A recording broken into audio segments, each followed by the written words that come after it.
Single figures for sure, maybe even a pocket of frost or two across parts of northern Scotland where we've got the clear skies. But again, there could be some fog around during Friday morning, which may last for most of the day. However, for much of northern Scotland, parts of Northern Ireland, northwestern parts of Wales, we should see some sunny spells. Elsewhere, again, for the majority, it's just drab but dry, and temperatures just dropping down another degree or so. So single figures for most as a high on Friday. And speaking of high, this pressure system is sitting with us through Friday, Saturday and beyond, even into the start of Christmas week, which promises a lot of dry weather, but a lot of cloud as well. Increasing chance of seeing some persistent fog patches and also turning a bit colder. Canary Islands sponsors the weather.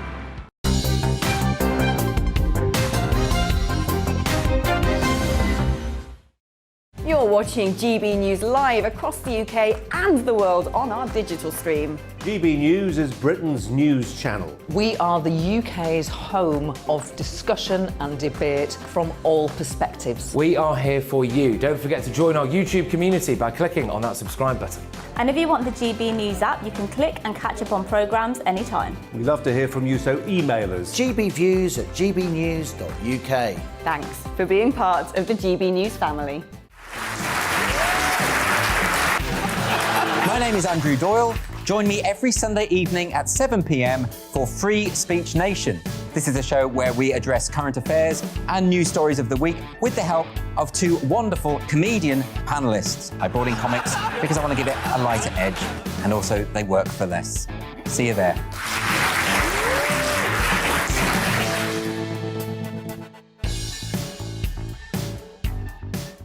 Join my show Farage, 7 p.m. till 8 p.m. Monday through Thursday, and there you will get opinion, analysis, debate, and I'll cover stories that nobody else dares to touch. And then for the last 15 minutes, talking pints. We're over a drink. We have a civilised conversation with someone. We very often disagree, but we do it in a grown-up way. Come and join me on Farage.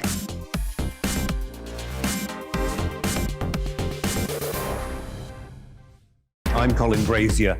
I've reported from more than 70 countries around the world, covered wars from Afghanistan to Iraq, from Lebanon to the Balkans. I'm trying to bring that experience, that feel for events, to the studio. And something else, I'm ready to give an opinion. Today's stories with a spark. Brazier from 8 p.m. weekdays on GB News. Join us for the Political Correction. We're here every Sunday to correct politics and put you, the people, back in charge. We talk about all areas of the United Kingdom, including Northern Ireland. Our debate goes way beyond the Westminster Village. It's about the real country. It's about your opinion. So please, we want you to tell us what you think. This is the Political Correction. Every Sunday morning from 10 a.m. here on GB News.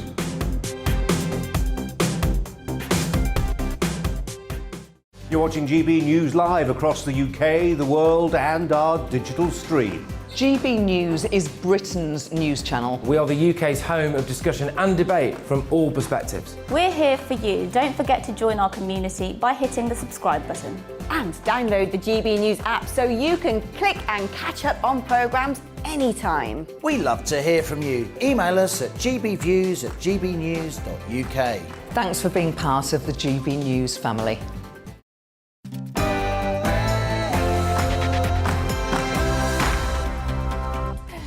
Good morning, everybody. You are watching To The Point on GB News with me, Patrick Christie's, and Mercy Maroki. And we're all the way through until midday with a show full of all of today's biggest topics. Yes, good morning indeed. And make sure you get in touch with your views. As usual, gbviews@gbnews.uk, and we'll be reading those out throughout the show, as always. But first, let's give you the latest news.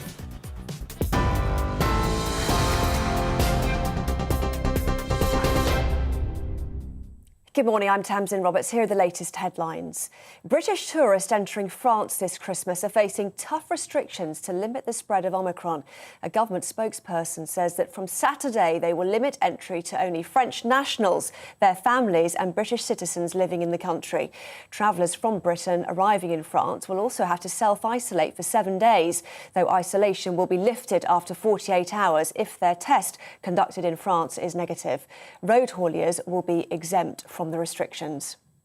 The Chief Medical Officer has warned people to deprioritise certain social events ahead of Christmas to help prevent against the spread of coronavirus.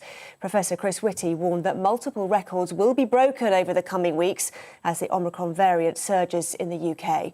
On Wednesday, daily COVID cases hit over 78,000, the highest since the pandemic began. 4 children have died and more are badly injured in Australia after strong winds lifted a bouncy castle into the air during end-of-year school celebrations. 2 boys and 2 girls in their final year of primary school in Tasmania died after the children's ride flew away, causing them to fall 10 metres. 5 more children are in hospital, including one in a serious condition. Heathrow has been given the green light to increase its passenger charges by more than 50%. The cap on the London airport's price per passenger will increase by more than £10, costing £30 from January the 1st. The increase is to help in the recovery of passenger numbers after the pandemic. The charge is paid by airlines but passed on to customers via ticket costs. Well, that's all for now. I'll have more on all these stories for you at the top of the hour.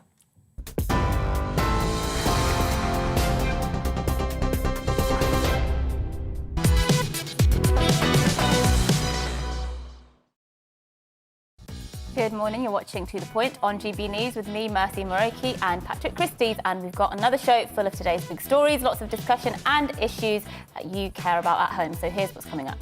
Yes, indeed. Are we in store for a very wary Christmas? Last night, we were urged to scale back plans in the run-up to Christmas by Chief Medical Officer Chris Witty and Prime Minister Boris Johnson. Now, COVID cases have hit their highest level ever.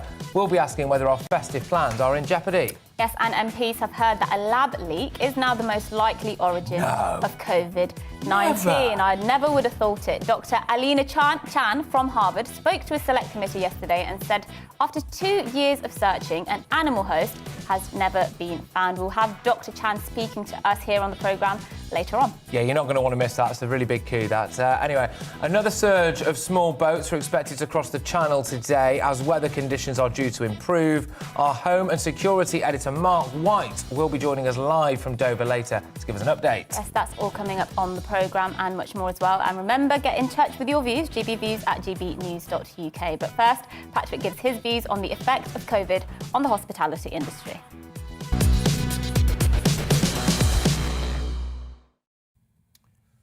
Ladies and gentlemen, we are gathered here today to mourn the sad loss of the British hospitality sector.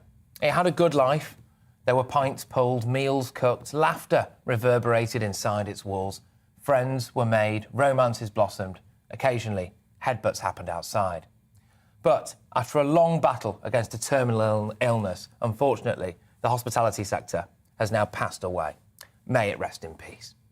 The fact is, we have been put into a lockdown by stealth, and it has sounded the death knell for thousands of pubs and restaurants, and probably many hotels as well. Millions in Britain have cancelled their Christmas plans after Chris Witty stood before us and issued yet another slideshow of doom. The man whose predictions make Michael Fish look like the Oracle has promised us that he's absolutely 100% right this time, and that Omicron may well not be less harmful than Delta, and that, according to his projections, we'll probably all have had COVID within a few weeks. It's all very well and good, Witty and co, saying that they're not closing down the pubs and restaurants. But they have. Because when you're confronted with information like that, people stay away. Now, fair enough, it is what it is. But the fact is that this is going to push people over the edge. UK restaurants and pubs fear a 40% cut in Christmas takings. It's thought that over the Christmas period alone, £8 billion will be lost by the hospitality sector. We all know that's unsustainable. Monday to Sunday of last week showed a 13% drop in trade and a 15% increase in cancellations. That was last week, so goodness only knows what it's going to be like this week. Never before has the song Empty Chairs and Empty Tables seemed so appropriate. Just look at some of these pub and restaurant owners who I came across on Twitter yesterday. I believe we can bring up a couple of those pictures now. So, yes, look at that. I mean, it's shocking, isn't it? We've got one there, Adam Brooks, I believe that one is maybe, and then we've also got another one from Damien Wozniak as well, just to show what's really been going on. I mean, it's desolate, isn't it? It's barren. Now, Scotland's hospitality sector as well has reportedly already lost £1 billion due to Christmas cancellations. It's a double whammy for them, isn't it? Vaccine passports will, by definition, reduce custom. But obviously, now the COVID case numbers and Chris Witty's slideshows of doom are putting people off leaving their house. Bear in mind that we were already losing 40 pubs a week. When restrictions first hit home in March last year, there were 47,927 pubs and bars across Britain. I did my best to drink a pint in all of them. By September this year, that had dwindled to just 44,580. So 3,247 closures took place in the first 18 months of the pandemic as well. The West End has been obliterated. The arts and culture hub of England has been decimated. The Lion King called off shows on Tuesday and Wednesday due to COVID-enforced absences. Among cast and crew, that was actually. Life of Pi at Wyndham's Theatre pulled 5 shows from the 9th to the 13th of December. The Royal Shakespeare Company's Comedy of Errors at the Barbican in London has also cancelled all performances until the 22nd of December due to COVID cases. And it's hit the stock market as well. Premier Inn's owner, Whitbread, and Intercontinental Hotels Group were among the biggest fallers on the FTSE 100, losing 3.5% and 3.3% respectively. On the FTSE 250, JD Wetherspoon shed 5.4%, while the Wagamama's owner, Restaurant Group, declined by 3.9%. Industry insiders are now pleading with Rishi Sunak to bail them out. And he's going to have to, which means we're going to have to, doesn't it? Because it's our money at the end of the day. Look, I'd really hoped that we'd learned some lessons from the last pandemic. I'd really hoped that Witty and co might have changed their tune. But they haven't. Here we go again. COVID is the priority now over everything else. And I'm not diminishing the fact that people will get ill from Omicron. People may well die. And please don't think that I'm downplaying that. That is terrible. But now our medical community, or certainly those at the top of it, and it looks as though our government as well, are of the view that Omicron now is worse than the collective damage caused by killing off the hospitality sector, damaging children's education and mental health, turning the NHS into the National COVID Service, potentially harming the travel industry and stifling the economy in a way that will mean that our grandchildren will end up paying the tab. It's blinkered. It's very, very blinkered. And I've got to be honest with you, I'd be more willing to accept it if the man dishing out the predictions had got more of them right before.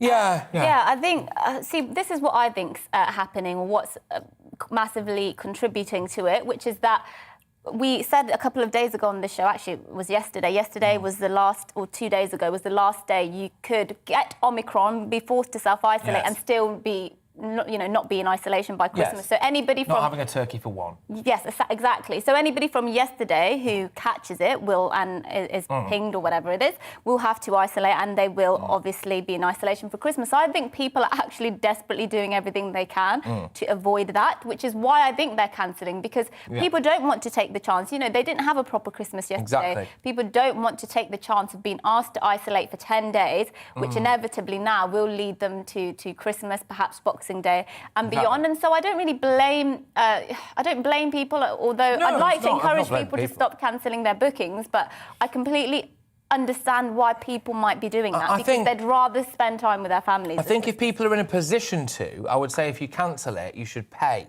right? So you should maybe just look at the menu, think about, you don't have to order the bottle of Chateauneuf de Pape, but think about what you might have had, right? And maybe lob a bit of money their way, because it's one thing cancelling, and I think it's perfectly understandable. We all want to spend Christmas with our families, we all want to do that, and please don't think I'm digging people out for that. But if you cancel and that restaurant doesn't make a single penny off you that day, then, you know, is that fair? I'm not sure it is, personally. Well, get in touch with us on GBViews at GBnews.uk. Let us know if you've cancelled any plans you had, particularly at restaurants and pubs, and tell us why you've decided to cancel as well. But after the break, it's likely that COVID-19 leaked from a laboratory in China. Those are the words of Dr. Alina Chan, a specialist in gene therapy and cell engineering at MIT and Harvard, who was talking to MPs yesterday, and we'll be digesting what this means with her very shortly. You're watching GB News live across the UK and the world on our digital stream. GB News is Britain's news channel. We are the UK's home of discussion and debate from all perspectives. We are here for you. Don't forget to join our YouTube community by clicking on that subscribe button. And if you want the GB News app, you can click and catch up on programmes anytime. We love to hear from you, so email us. gbviews@gbnews.uk. Thanks for being part of the GB News family. My name is Andrew Doyle. Join me every Sunday evening at 7 p.m. for Free Speech Nation. This is a show where we address current affairs and news stories of the week with the help of two wonderful comedian panellists. I brought in comics because I want to give it a lighter edge, and also they work for less. See you there.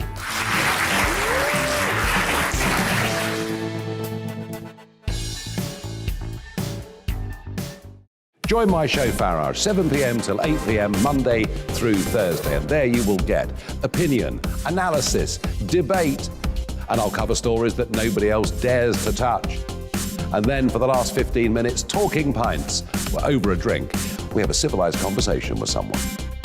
We very often disagree, but we do it in a grown-up way. Come and join me on Farage.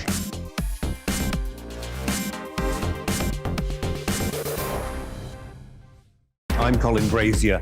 I've reported from more than 70 countries around the world, covered wars from Afghanistan to Iraq, from Lebanon to the Balkans. I'm trying to bring that experience, that feel for events, to the studio. And something else, I'm ready to give an opinion. Today's stories with a spark. Brazier from 8 p.m. weekdays on GB News.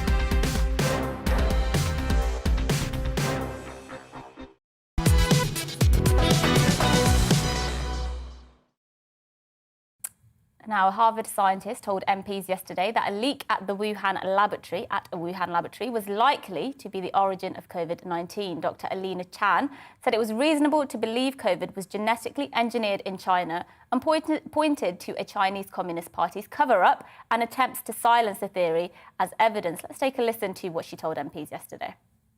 Thank you. All right. So I think that a lab origin is more likely than a natural origin at this point. We all agree that there was a critical event at the Wuhan seafood market that was a super spreader event caused by humans. There's no evidence pointing to a natural animal origin of the virus at that market. Yes, well, we'll actually be speaking to Dr. Chan at about 11:30 this morning, so you're not going to want to miss that. But I believe now we can talk to Professor Steve Sang, Director of the China Institute at SOAS University of London. Thank you very much. Look, I've got to be honest with you, I for one was shocked, I tell you, to learn that maybe this had actually leaked from a laboratory. Where are you on this? Well, I think we can't rule anything in and we can't rule anything out. The Chinese government's case that it could not possibly have been a lab leak theory is something that we have to question, but we don't have smoking gun evidence to prove one way or the other at this stage. We should keep our minds open and we should insist on a full investigation. Isn't that the smoking gun? Because there was supposed to be a full investigation. China blocked it every single step of the way. And then to follow that up, there were 27 scientists who put their name to a report claiming that the Wuhan lab leak theory was baseless, and 26 of them had links in one way or the other to the Wuhan laboratory. If that isn't a smoking gun, then I don't know what is. Well, I'm afraid that is not a smoking gun. I mean, what you have is that a group of scientists have behaved unprofessionally and very poorly. You have a government that does not do transparency, and it is not doing transparency, and it is covering up something, but we don't know what it is covering up. And I think the smoking gun evidence will be something that will prove that it really started there. I think we should keep our mind open and we should ask the question, why any great power will want to suppress efforts globally to find out the origins of the pandemic of the century? Because they would have to admit liability, essentially, for what has been completely destructive to our way of life for all over the globe. And she pointed out yesterday to this select committee that actually she believes there's some intimidation perhaps going on. There's not a climate of openness necessarily for people who might want to come forward with evidence. And isn't that the truth? That it's not that there necessarily isn't, but that people are actually genuinely terrified for their lives to come forward? Well, intimidation by the Chinese government is routine in China. It's hardly unusual. They do it on a regular basis.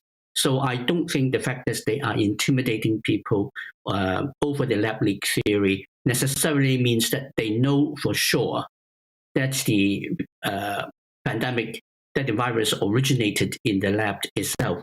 But it is something that we need to find out. I think we should keep an open mind on it. We should insist on that full and open investigation. Every government has a responsibility to do that. As to the virus starting in China in the first instance, virus can start in any country. Unless we know that it is a artificial lab engineered virus, I don't think we can pin that blame on that country for having a virus starting there. How that was being handled at the early stage of the pandemic, when the Chinese government knew that they had what in effect was going to be a pandemic, and yet suppress that information and ask other countries to keep their borders open, that's a different issue that we should criticize, and we can criticize. We have enough evidence for that. But the origins of it, we still do not know for sure. Do you acknowledge, though, that it does look highly suspicious, doesn't it, that apparently, according to reports, 2 scientists at that Wuhan laboratory became ill with something resembling coronavirus in November 2019. The Chinese government then changed the ventilation system inside the Wuhan laboratory, refused access to anyone who wanted to come to investigate it, and then essentially engaged on what was really widely regarded as, if not a campaign of disinformation, certainly, well, I would argue a campaign of no information, actually, which allowed this thing to rip through the world. I mean, that is highly suspicious. Even if you know the answer to smoking gun, it's suspect, isn't it? Well, there is definitely a case for the Chinese government to answer. I don't think we have any disagreement on that. And overall, the Chinese government's management of the early stages of the emergence of the virus and the pandemic are really pretty appalling. I don't have any problem with that. But that's not the same as to say that we know for sure that the virus started from the laboratory. I think we will have much stronger basis to say whatever we need to say if we can have that proper, open, transparent investigation and established on a scientific basis beyond reasonable doubt how it originated. We need to know. The Chinese government owe it to us and to the rest of humankind to find out and establish the authentic origins of this virus. Just very quickly, sorry, because we are a bit pressed for time. If it does emerge that it came from a laboratory, if it does emerge that it was engineered, and it does emerge that China covered that up, should China pay? Well, I think if China engineers the virus, I think there is a strong case that the Chinese government should be held accountable to that. How that accountability should be, I think, is a matter that we need to discuss openly. And it is something which I think can go in many different directions. Well, Professor Sang, thank you so much for your time this morning, Director of the China Institute at SOAS University of London. And I just read you some of what she said, Dr. Chan, yesterday. She said that there was a proposal showing that the Wuhan Institute of Virology were developing a pipeline for inserting a particular aspect. It's called the novel furin cleavage sites into this virus as a test. And they were saying this in early 2018. And coincidentally, in 2019, this was done, and then the furin cleavage site is the unique feature of this COVID-19 virus. That's what she's saying. So she's just saying it's very suspicious, and she hasn't been able to find evidence after 2 years that it could have originated from an animal, which of course was the theory that it came from a wet market. Yep, absolutely right. Views. Now, people very, very split on not so much the Wuhan thing, but on what I said earlier on about essentially the death of the hospitality sector. John has just been in touch. I agree that the repercussions of the restrictions and lockdowns are and will be devastating, which really is kind of point that I was trying to make, really, just to highlight the fact that it is going to be devastating and that they need help. However, a lot of people say you are wrong about the death of hotels and things. Also, somebody said, Patrick, calm down. You're just angry because you can't get your daily fix of alcohol and greasy food from a pub. They're not wrong, to be fair. And that's the comment of the day.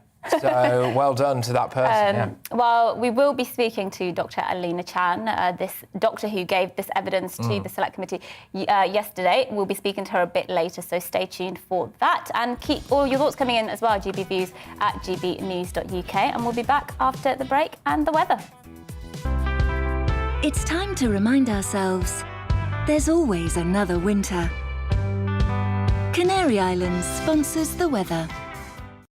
Good morning. Another grey day for the vast majority, but another dry day for most of us as well. There is some rain across northern parts of Scotland that'll only slowly peter out. That's being caused by this weather front, but it's this chunky area of high pressure that's been moving in for the past 24 hours, and once it's here, it's set to stay. It's going to bring a lot of dry weather through the weekend and beyond. As I said, though, it's not completely dry today. There is some rain across northern Scotland, clearing from the mainland, but likely to linger in Shetland into the afternoon. Some breaks in the cloud, but there's also some fog patches around as well, so just bear that in mind across parts of Yorkshire, Lincolnshire. That fog could last for most of the day. For most places, though, it's just cloudy and dry, and temperatures maybe a touch down on yesterday's values, but still actually above average for this time of the year. During this evening, we will again see some breaks developing in the cloud that could allow some fog patches to form. So again, parts of northeast England, northeast Scotland, maybe North Wales too. Elsewhere, generally just staying cloudy and dry, maybe a bit of drizzle at times coming into the Western Isles. The rain should finally peter out across Shetland. Temperatures are going to drop down to single figures for sure, maybe even a pocket of frost or two across parts of northern Scotland where we've got the clear skies. But again, there could be some fog around during Friday morning, which may last for most of the day.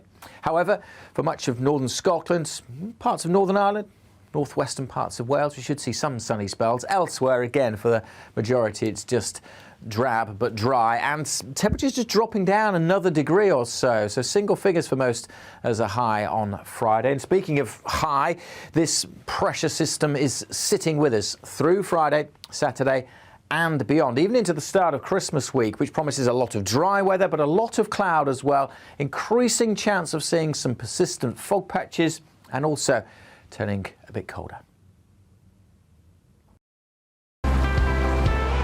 Canary Islands sponsors the weather. You're watching GB News live across the UK and the world on our digital stream. GB News is Britain's news channel. We are the UK's home of discussion and debate from all perspectives. We are here for you. Don't forget to join our YouTube community by clicking on that subscribe button. And if you want the GB News app, you can click and catch up on programmes anytime. We love to hear from you, so email us. gbviews at gbnews.uk. Thanks for being part of the GB News family. My name is Andrew Doyle. Join me every Sunday evening at 7 p.m. for Free Speech Nation. This is a show where we address current affairs and news stories of the week with the help of two wonderful comedian panellists. I brought in comics because I want to give it a lighter edge, and also they work for less. See you there.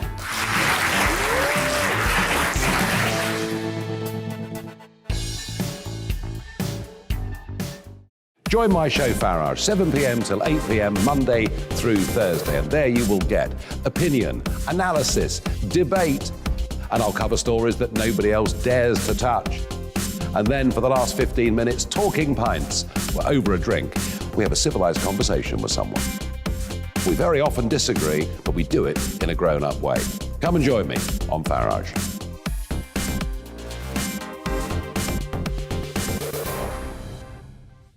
I'm Colin Brazier. I've reported from more than 70 countries around the world, covered wars from Afghanistan to Iraq, from Lebanon to the Balkans. I'm trying to bring that experience, that feel for events, to the studio. And something else. I'm ready to give an opinion. Today's stories with a spark. Brazier from 8 p.m. weekdays on GB News.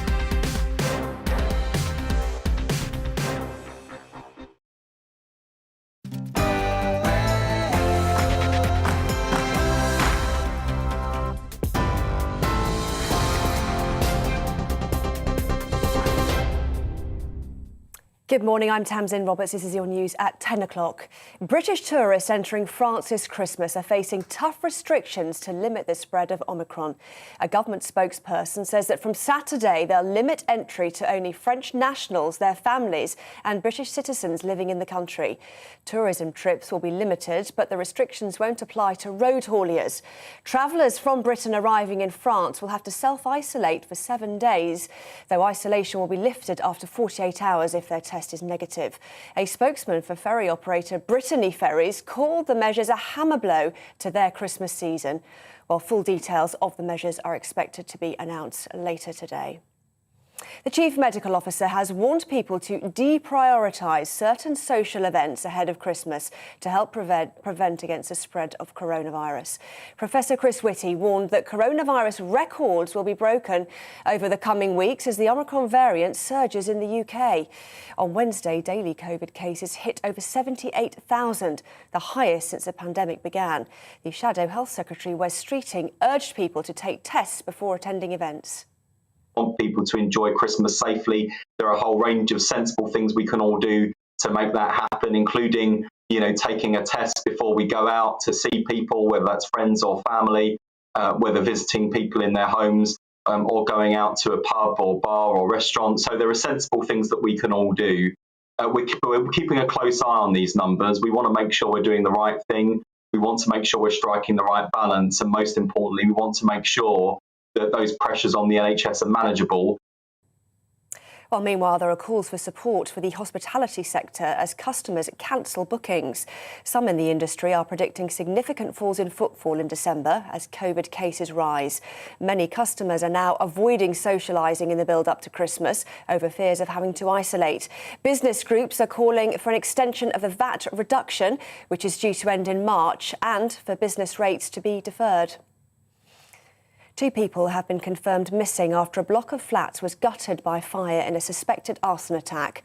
After an extensive search, Thames Valley Police says it does not expect there to be any more survivors in the fire, which started in the early hours of yesterday morning.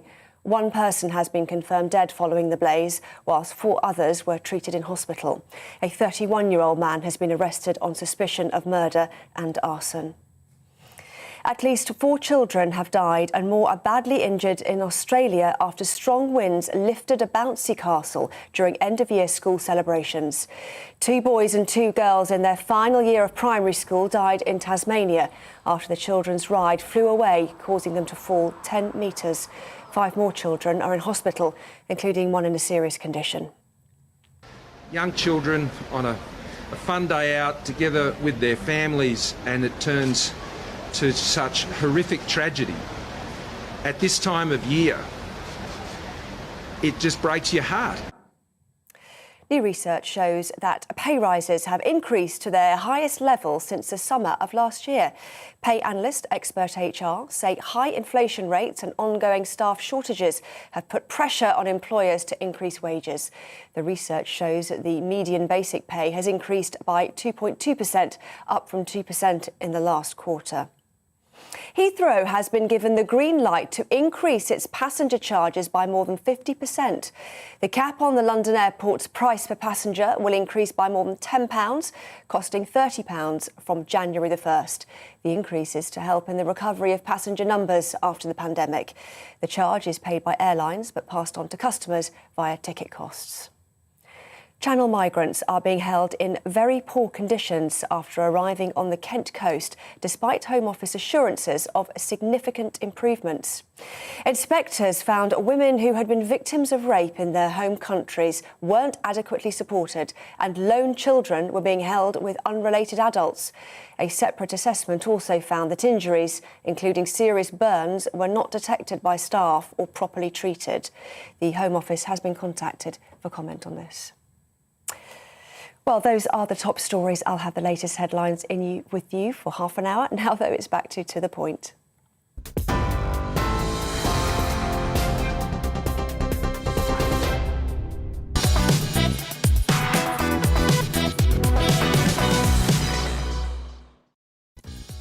Yes, good morning, everybody. You're watching To The Point on GB News with me, Patrick Christys, and Mercy Maroki. And we've got a show with all of the biggest stories and topics for you to get stuck into today. Yes, here's what's on the menu. Are we in store for a very wary Christmas? Last night we were urged to scale back plans in the run-up to Christmas by Chief Medical Officer Chris Witty, and Boris Johnson will be asking whether our festive plans are in jeopardy. Another surge of small boats are expected to cross the Channel today as weather conditions are due to improve. In fact, our Home and Security Editor Mark White will actually be joining us very shortly, live from Dover. Yes, and pay is rising, but so is inflation. And yesterday's figures showed the highest rise in the cost of goods since September 2011. We'll find out what this means for the pound in your pocket. Yes, we'll have all of that coming up and much, much more across the programme. And you can get in touch as well. GBviews at gbnews.uk. Yes, indeed. But first, let's go live to Dover with our GB News Home and Security Editor, Mark White, who joins us now. Mark, just bring us up to date on what's been happening where you are this morning. Well, I'm very impressed with you two. Your timing is impeccable, as always. You join us here as the Border Force vessel Hurricane has just come into Dover Harbour with the latest group of migrants that have been picked up from small boats in the Channel. Not quite sure how many on board that vessel is. Sometimes they're inside. I can see a few towards the back, and it looks as though there are women and children on this particular small boat or boats that were picked up in the Channel. Not always the case. The vast majority of those who come across, more than 80% in fact, are young men, but there are on boats you will find women and children from time to time as well. And of course, we had that report from the inspectorates talking about the conditions that women and children are facing when they get here, that the processing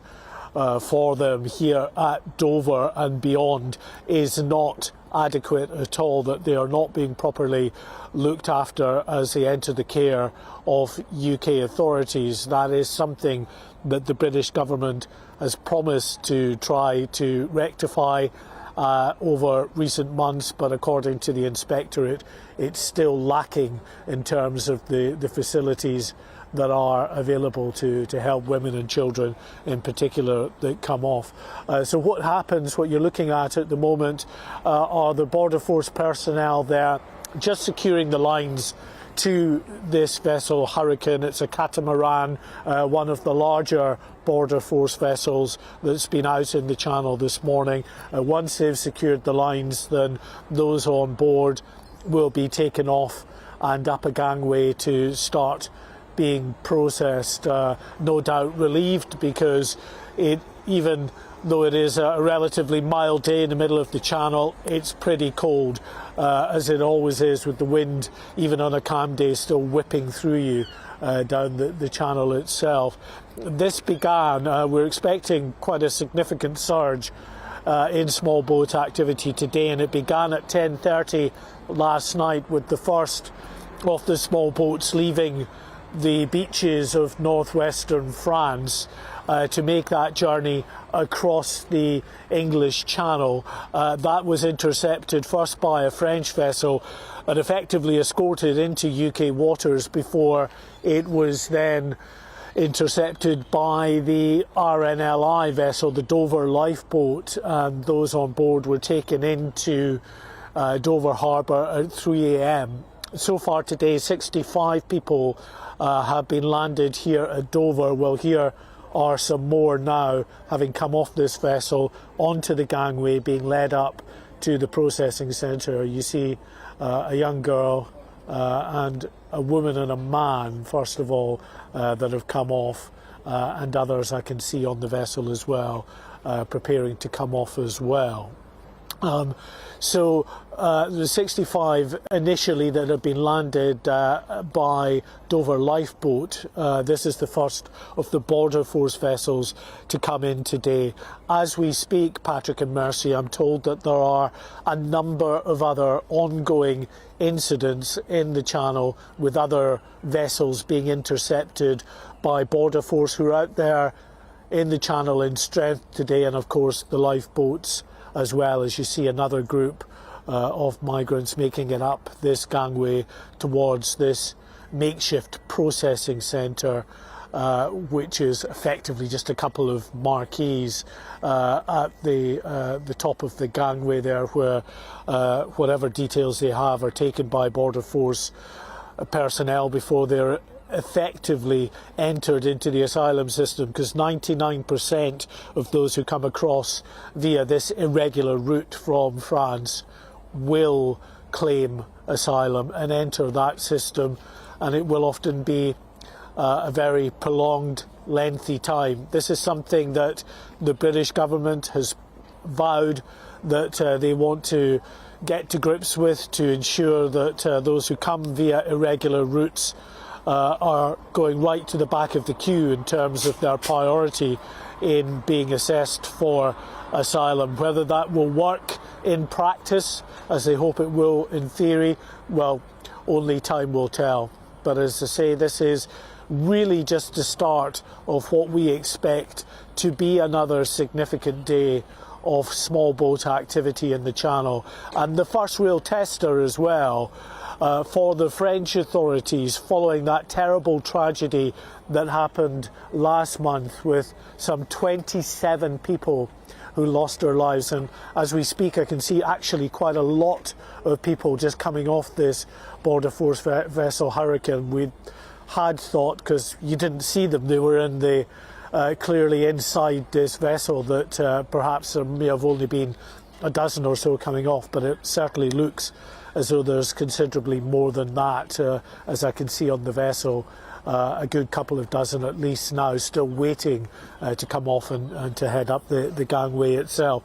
As I was saying, the first real tester for the French President Emmanuel Macron, who, you remember this very unedifying row between the British and French governments in the wake of this tragedy with 27 people having lost their lives, with the French President accusing Boris Johnson of playing to his domestic audience and not taking this issue seriously enough. The British, of course, saying that the French need to do much more to stop these boats leaving their shores in the first instance. The British offered the French Border Force personnel, other personnel, to help bolster their forces on the beaches of northwestern France. Well, that was turned down by Emmanuel Macron, who said he would be putting more of their own police and border agents on these beaches.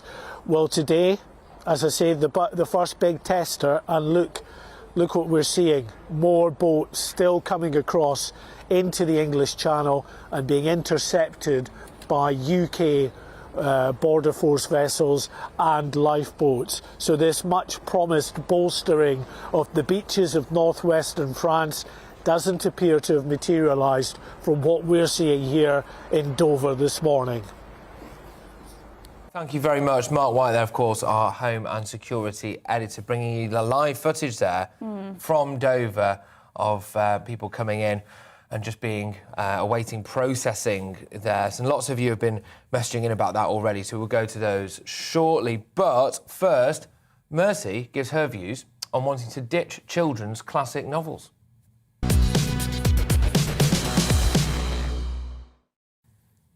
Oxford University Press, one of the world's biggest book publishers, is urging parents to move on from reading the same old classics to their children and to turn to more modern books.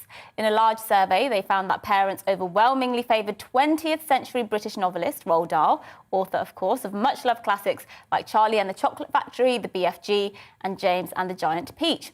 Enid Blyton, creator of Noddy and the Famous Five, and Beatrix Potter, much-loved Peter Rabbit author and illustrator, also topped the list. However, Oxford University Press has recommended that parents start focusing on books that, quote, build greater understanding of global issues like the green agenda and diversity. The publisher has put together a list of modern books that it recommends parents consider reading to their children. These include a book described as a fun, anarchic series about the environment, which is perfect for today's school strikers for climate change, because anarchy and encouraging children to skip school is ever so funny. And a book about a boy raised by lesbian pirates. Now, as a parent of a 6-year-old girl who reads daily, I know that I don't need to be swamping my kids' library with literature about big global and social questions of the day, issues that are riddled with ideology.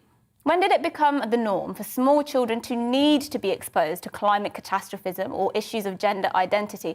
And can we please reverse the lunacy? One of my daughter's best friends at school is a little boy whose parents are lesbians. She's never batted an eyelid about it. I've never felt the need to make an issue of it because it's not. And that's how it should be. She doesn't need gender or sexuality shoved down her throat to understand diversity and inclusion. Kids really are not that fussed, and nor should they be forced to be. And I'm certainly not going to tell her that the world is doomed unless she joins Thunberg and co on the picket line. When asked what the main reason for reading to their children were, parents said it was to build their children's love of reading and learning. There's a reason the most popular books are about talking rabbits, magical beans, fantasy worlds through wardrobes and down rabbit holes, wizard schools, confectionery paradises with chocolate rivers, honey-obsessed bears who have pigs for best friends, and little princes who live on asteroids. We need to let kids be kids. Let their imagination run wild. Let's not drag them into the cesspit of ideologies and identity issues that we adults can't even agree on.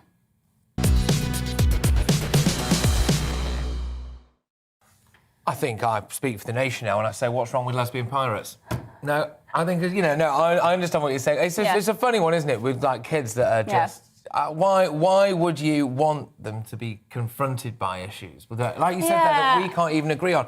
If it was like a one-stop shop with things like the climate crisis or, protests and this, that and the other, I could understand that. But really, it's a form of subtle indoctrination, in my opinion. Well, I just think the people on this planet who need least to learn about issues of to learn about inclusion. Our kids are already naturally inclusive because they don't care. They don't care if their friends. They barely notice. They barely know about issues of race and things like that until we tell them. And as for and the other thing I have a major issue is, particularly with things like the environment, is we know these are not going to be factually unbiased books, so to speak, and so it will be a certain.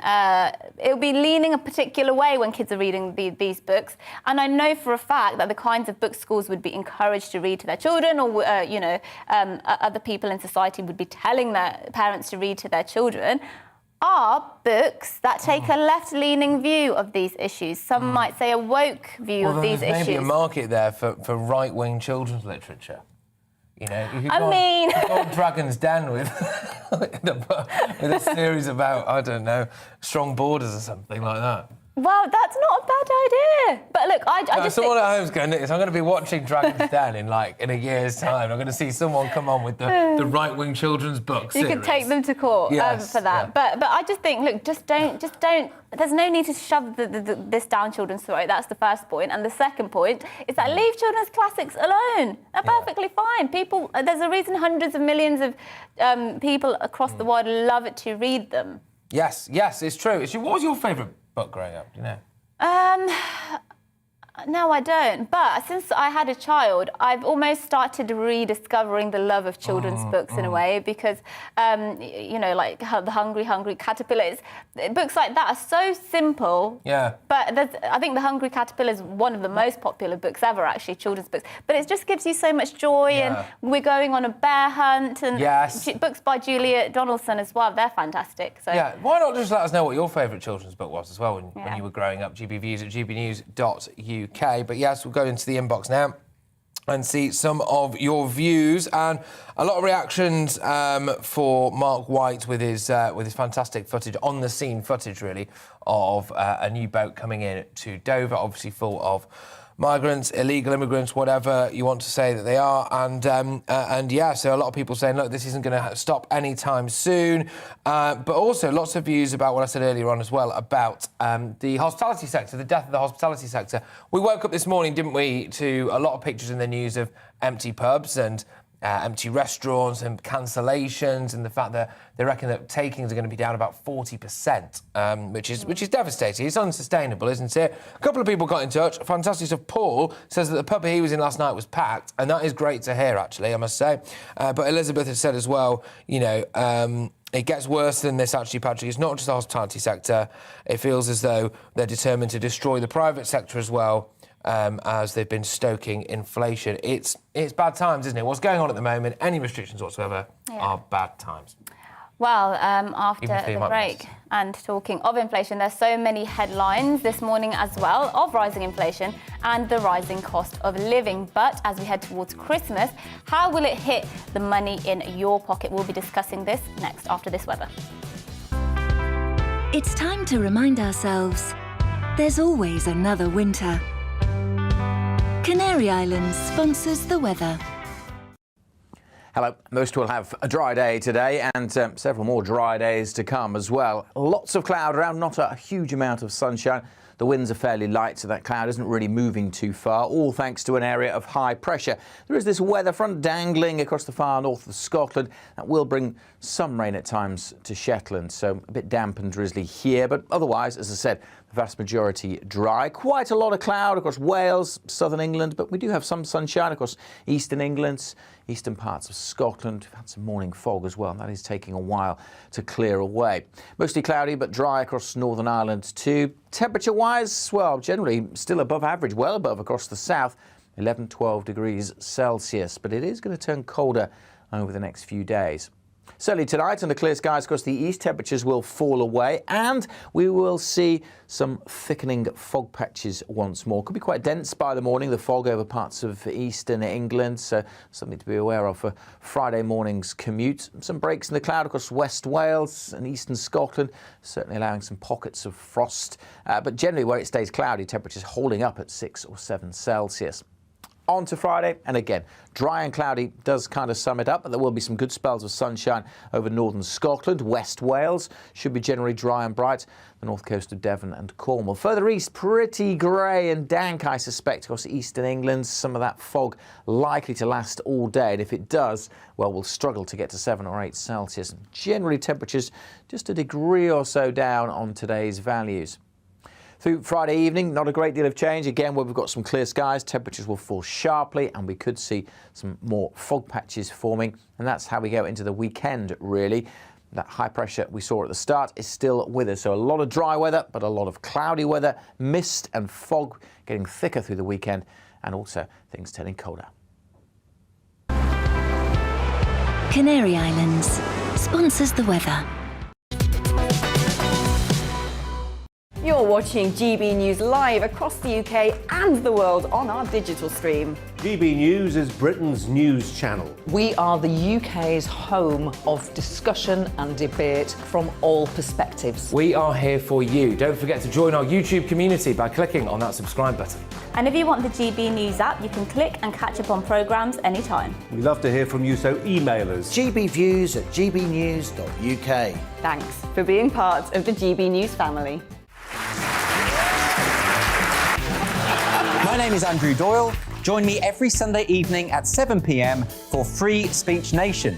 This is a show where we address current affairs and news stories of the week with the help of two wonderful comedian panellists. I brought in comics because I want to give it a lighter edge, and also they work for less. See you there.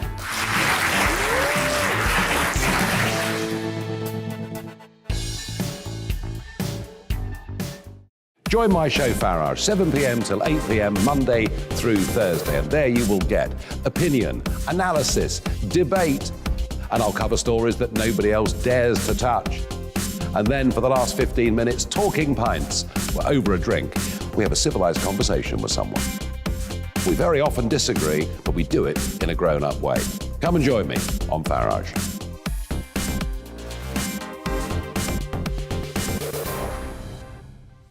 I'm Colin Brazier.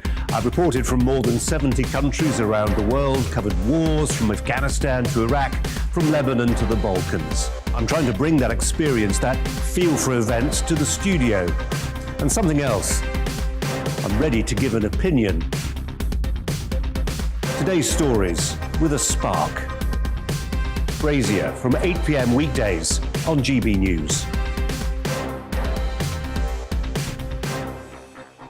Join us for Political Correction.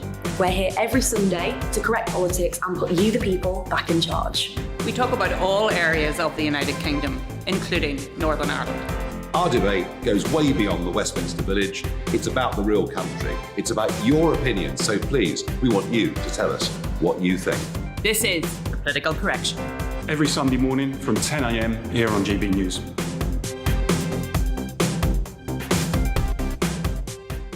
You're watching GB News live across the UK, the world, and our digital stream. GB News is Britain's news channel. We are the UK's home of discussion and debate from all perspectives. We're here for you. Don't forget to join our community by hitting the subscribe button.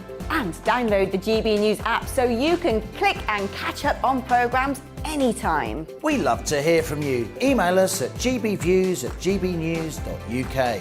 Thanks for being part of the GB News family.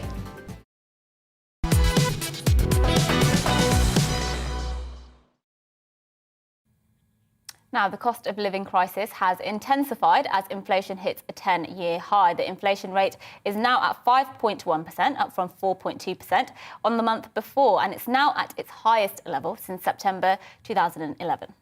Yes, well, pay analysts, expert HR, say that pay rises have also increased to their highest level since the summer of last year, with the average salary increasing by 2.2%, apparently. Well, Justin Urquhart-Stewart, business expert and co-founder of Regionally, and also the proud owner of a lovely Jacobean house, which we've been talking about as well, is joining us now. Look, lots of people won't really understand what we mean, of course, by inflation, and we're hoping that you might be able to just walk us through that, baby step us through that, and then we'll get stuck into the rest of it. Right. Fundamentally, it's the cost of living. And each of us actually will have a different rate. Because the younger you are, actually you'll find that your inflation has probably been lower recently because you buy electrical goods, and electrical goods in real terms have been going down in price. When you get to my stage of life, the most important things you have in life, I suppose Kurt's right, your life, drugs. But as you get older, I found myself collecting pots and pots of legal drugs to actually are supposed to take every single day. Right. And they are really expensive. And you don't always get them from the NHS either. So everyone's got their different variations of it. Yes. The problem is, of course, when you end up with a basket of these things, and there's some very strange things they put in the basket. It's very odd. For instance, one of the things they were actually putting in there was basketball. Not quite sure how many people actually have a basket. And just to clarify, this is a basket of goods that they use as sort of the basis, and the average basket. The average basket. And they chop and change it every so often. And it only gives you a rough indication. But what's important is the measure of this will then affect, for instance, like state payments for pensions, because that'll be tied to that, will have some impact on that. And as you were just saying, pay rises going up by 2.2%. Well, OK, that's fine. But inflation's running at 5%, you're 3% worse off, because it's devaluing the whole time. And that's why this is so painful. And of course, this entire generation, we have to go back to the 70s when we had inflation running at 25% at one stage, which was really very painful indeed. And for anyone on a fixed income, for instance, when people retire and they just have a fixed income from an insurance company or whatever, that gets weaker and weaker. And so therefore find themselves in a really considerable poverty at the wrong time of their lives. And the big problem we've got coming up for everybody now in this country is coming this spring, we've got the gas price. Yep. It's got a cap on it at the moment, as you've already discussed. That cap comes off, and you could see effectively the price of gas doubling. And that's going to be very painful. And what can people do about it? Because, you know, people can't change the price of goods in the shop. There's not much they can do about that. So they're forced to buy those things at the price that they're set at. They're forced to pay for their gas and electricity at the price that their companies give them. So what can they do? Typically you say, yes, be a good consumer, shop around. Well, you can't, because it's all in the same position. No, if you are, say, if you're an investor, what you can do is you keep on investing in those companies which can pass the cost on. So, for example, often things like supermarkets, like usually power companies, but then politics comes into that. So that you'll still protect the value of your investments. If, however, you have fixed income items, then they will actually be worse off. So things like government gilts, for example, can be very painful. But for most of the people at the moment, you have to adjust your cost of living, try and find something which no one else wants at the moment, in terms of types of food and things. But so the average person then, your average Joe on the street, as it were, is going to have to start reining it in, are they? And is the main reason for that the price of gas? All the commodities you've seen have gone up dramatically in the past year. So remember, only 18 months ago, we saw oil price actually technically went negative for a short while. That was a bit of a charade. But nonetheless, it was way down. And you go back 2 years before that, it was $100 a barrel. Right. And now here we are in the mid-70s. And so that's risen by 100% in the past year. And where do you see people normally making most of their savings? It's all very well and good saying, you know, a cheaper weekly shop. But what else can it be normally for people where they could rein it in a bit? The first thing is going to be hospitality, leisure and holidays. People cutting back on holidays. On the fun stuff. All the Less fun stuff. fun. Exactly. Well, what happened during the lockdown, actually, those people who were in work probably got furloughed, they still have money coming in. Yes, they were buying huge amounts of utterly useless stuff from Amazon, no doubt. But there's only so much stuff you can get.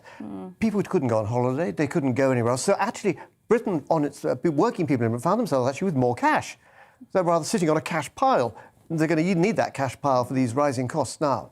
So adjust your cost of living. How do you do that? Can you adjust your rent or housing costs? That's not going to be very easy to do. And mortgage rates are already starting to go up, even though interest rates haven't technically gone up yet.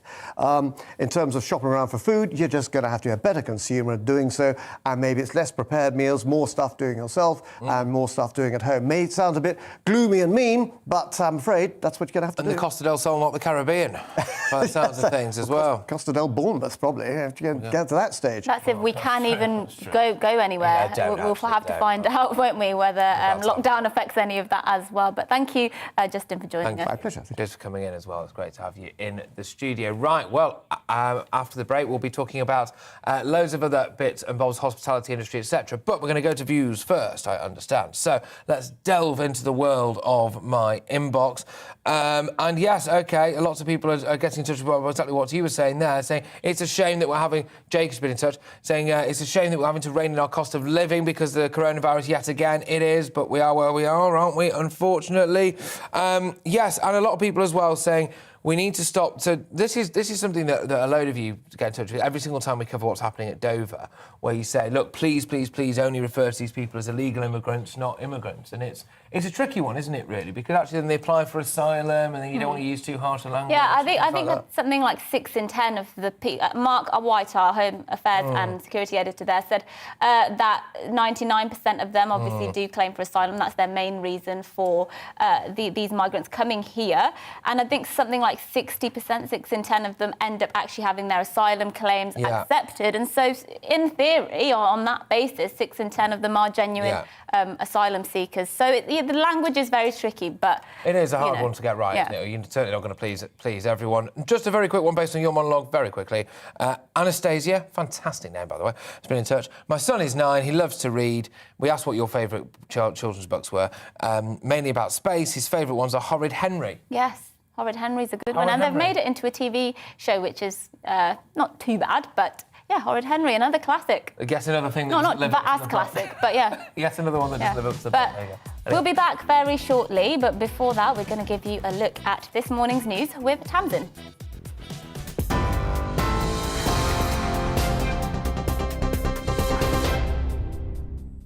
Good morning. Here are the latest headlines. British tourists entering France this Christmas are facing tough restrictions to limit the spread of Omicron.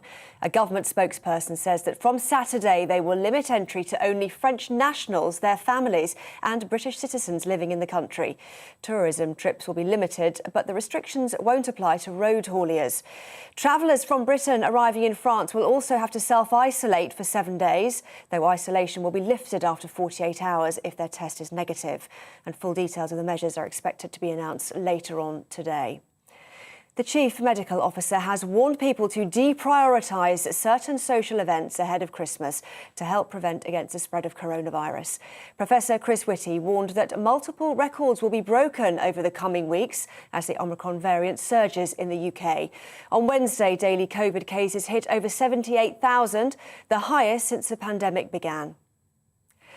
4 children have died and more are badly injured in Australia after strong winds lifted a bouncy castle during end-of-year school celebrations. 2 boys and 2 girls in their final year of primary school in Tasmania died after the children's ride flew away, causing them to fall 10 metres. 5 more children are in hospital, including 1 in a serious condition. Heathrow has been given the green light to increase its passenger charges by more than 50%. The cap on the London airport's price per passenger will increase by more than £10, costing £30 from January the 1st.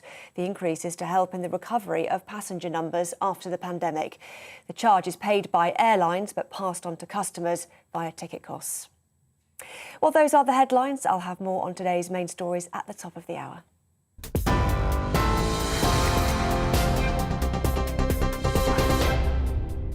You're watching GB News live across the UK and the world on our digital stream. GB News is Britain's news channel. We are the UK's home of discussion and debate from all perspectives. We are here for you. Don't forget to join our YouTube community by clicking on that subscribe button.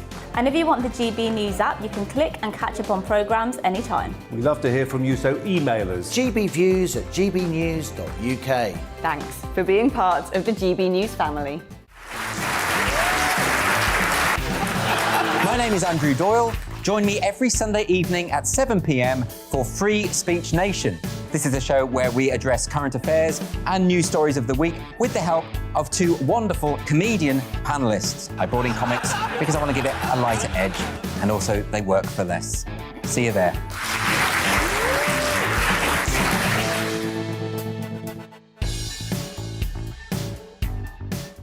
Join my show Farage, 7 p.m. till 8 p.m. Monday through Thursday, and there you will get opinion, analysis, debate, and I'll cover stories that nobody else dares to touch. And then for the last 15 minutes, talking pints. We're over a drink. We have a civilised conversation with someone. We very often disagree, but we do it in a grown-up way. Come and join me on Farage.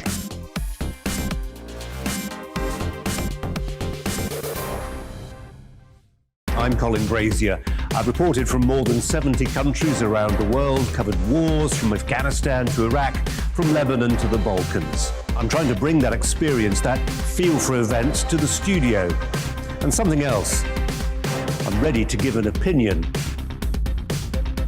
Today's stories with a spark. Brazier from 8 p.m. weekdays on GB News.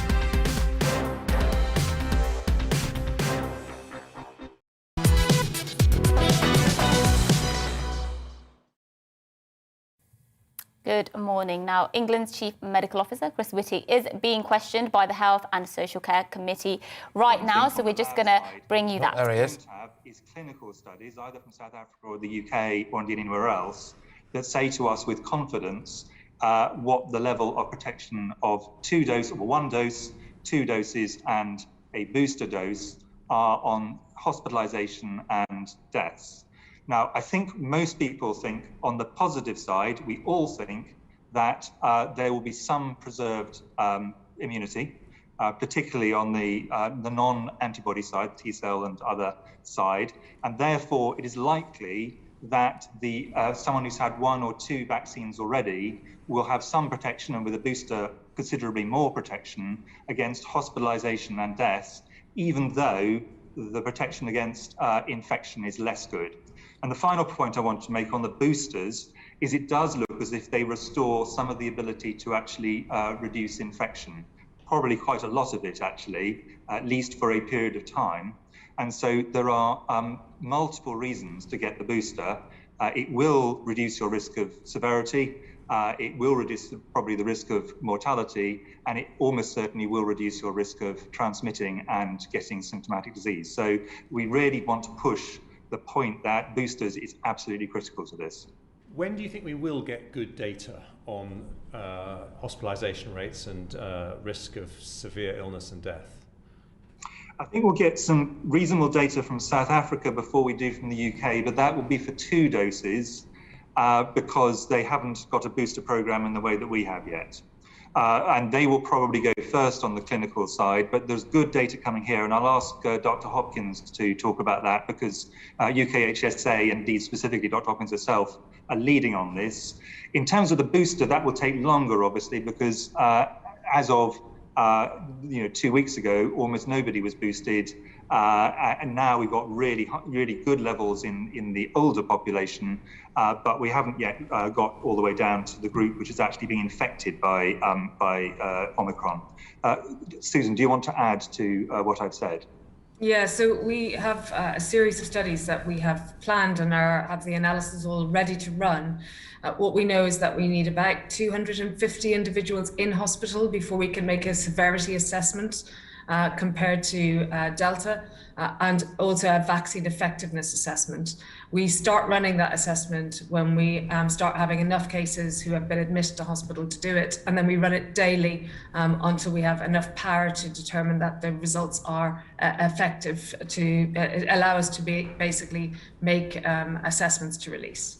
How many Omicron patients do we have in hospital as of today or yesterday? So the released numbers that we released yesterday are 15. However, we are constantly working on data linkage to improve that, and we will release new numbers this afternoon. But the real number will be much bigger than that. That is simply the number who are proven, just to be clear. Yeah, exactly. Understood. But just to give us all, as members of the public, an idea of timescales, are you expecting to have some reliable data before Christmas, in a week's time, or is it going to be January before we really know the answer to that question? I think with the earliest that we will have reliable data is the week between Christmas and New Year, and probably early January. Okay, thank you. Let me move on to another question, if I may, Professor Witty, which is about transmissibility. Now, there's been a lot of discussion about the doubling rate being 2 days or even less than 2 days. Obviously, mathematically, that would mean that within 2 or 3 weeks, the entire population would be infected. Is that what you expect to happen, or would you expect the doubling rate to slow down as the infection progresses? So I think that the doubling rate will slow down for 2 reasons. The first is that people are taking sensible precautions. It's very clear they're taking sensible precautions, and that itself will help to slow the doubling rate down. And the points we were making about prioritising the interactions that matter to most of you, the government's advice on working from home, they're all designed to help slow this down, particularly at the beginning, to buy us time to get through the boosting. And then at a certain point, the number of people who have already been infected and have got immunity, either from the boosting or from Omicron itself, will mean that the group of people it can now infect is getting smaller, and that will also slow it down. And at a certain point, that reaches a peak. I think what we will see with this, and I think we're seeing it in South Africa, is that the upswing will be incredibly fast, even if people are taking more cautious actions as they are. That will help slow it down, but it's still going to be very fast. It'll probably therefore peak really quite fast. My anticipation is it may then come down faster than previous peaks, but I wouldn't want to say that for sure. I'm just saying that that is a possibility. But in terms of where we're going over the next couple of weeks, the rate of increase is going to be, I think, fairly impressive. Okay. Let's just talk about that peak for a moment. So the London School of Hygiene and Tropical Medicine, which advises SAGE, say they expect that over the winter months, 20 to 30 million Brits will be infected with Omicron. It'll peak at around 600,000 infections a day around the end of January. Hospitalisations between 3,000 and 7,000 a day. Is that your central expectation as well? I have to admit that I'm extremely cautious of forward projections on exponential models. If the London School, this isn't the criticism of the model, to be clear, the problem is that even a very small change in the inputs you put in leads to a very big difference in what you get out at the other end. And there are some really critical things we don't know. We obviously don't know at what level it's going finally to peak. We don't know that yet. And we do not yet know what the effects in terms of hospitalizations of 2 doses of vaccine, of prior infection and of a booster dose are. And there is still debate about, could this be a slightly milder version? I don't think it's to the point of actually triviality, but and all of these are really important. So I'm very careful, and I've not all the way through the whole pandemic, I've resisted putting forward projection numbers, except over a very short time period where I think it's more reliable, into public domain, simply because I don't think they're reliable and you can't put enough caveats on them. Okay. But let's look at the numbers we do know. We do know yesterday was the highest ever daily reported level of infections. You said you thought we might end up, because of the time lag to hospitalizations and deaths, we could end up with a record number of hospitalizations at a daily rate as well. We don't know, but we could do that. The general view is that the NHS starts to really struggle if they have to cope with more than 4,000 in a day, and I think the previous peak in January was 4,500. Yep. Do we have to confront the realistic possibility, even likelihood, that 4,500 previous maximum will be exceeded?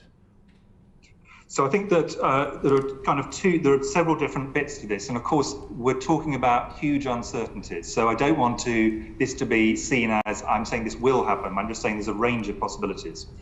But certainly the peak of just over 4,500, or 4,583 to be exact, people admitted at the absolute peak, it is possible, because this is going to be very concentrated, that even if it is milder, because it's concentrated over a short period of time, you could end up with a higher number than that going into hospital on a single day. That is entirely possible. It may be less than that, but I'm just saying that is certainly possible. And the whole point about this is it's going to be really concentrated in a very short period of time, very possibly.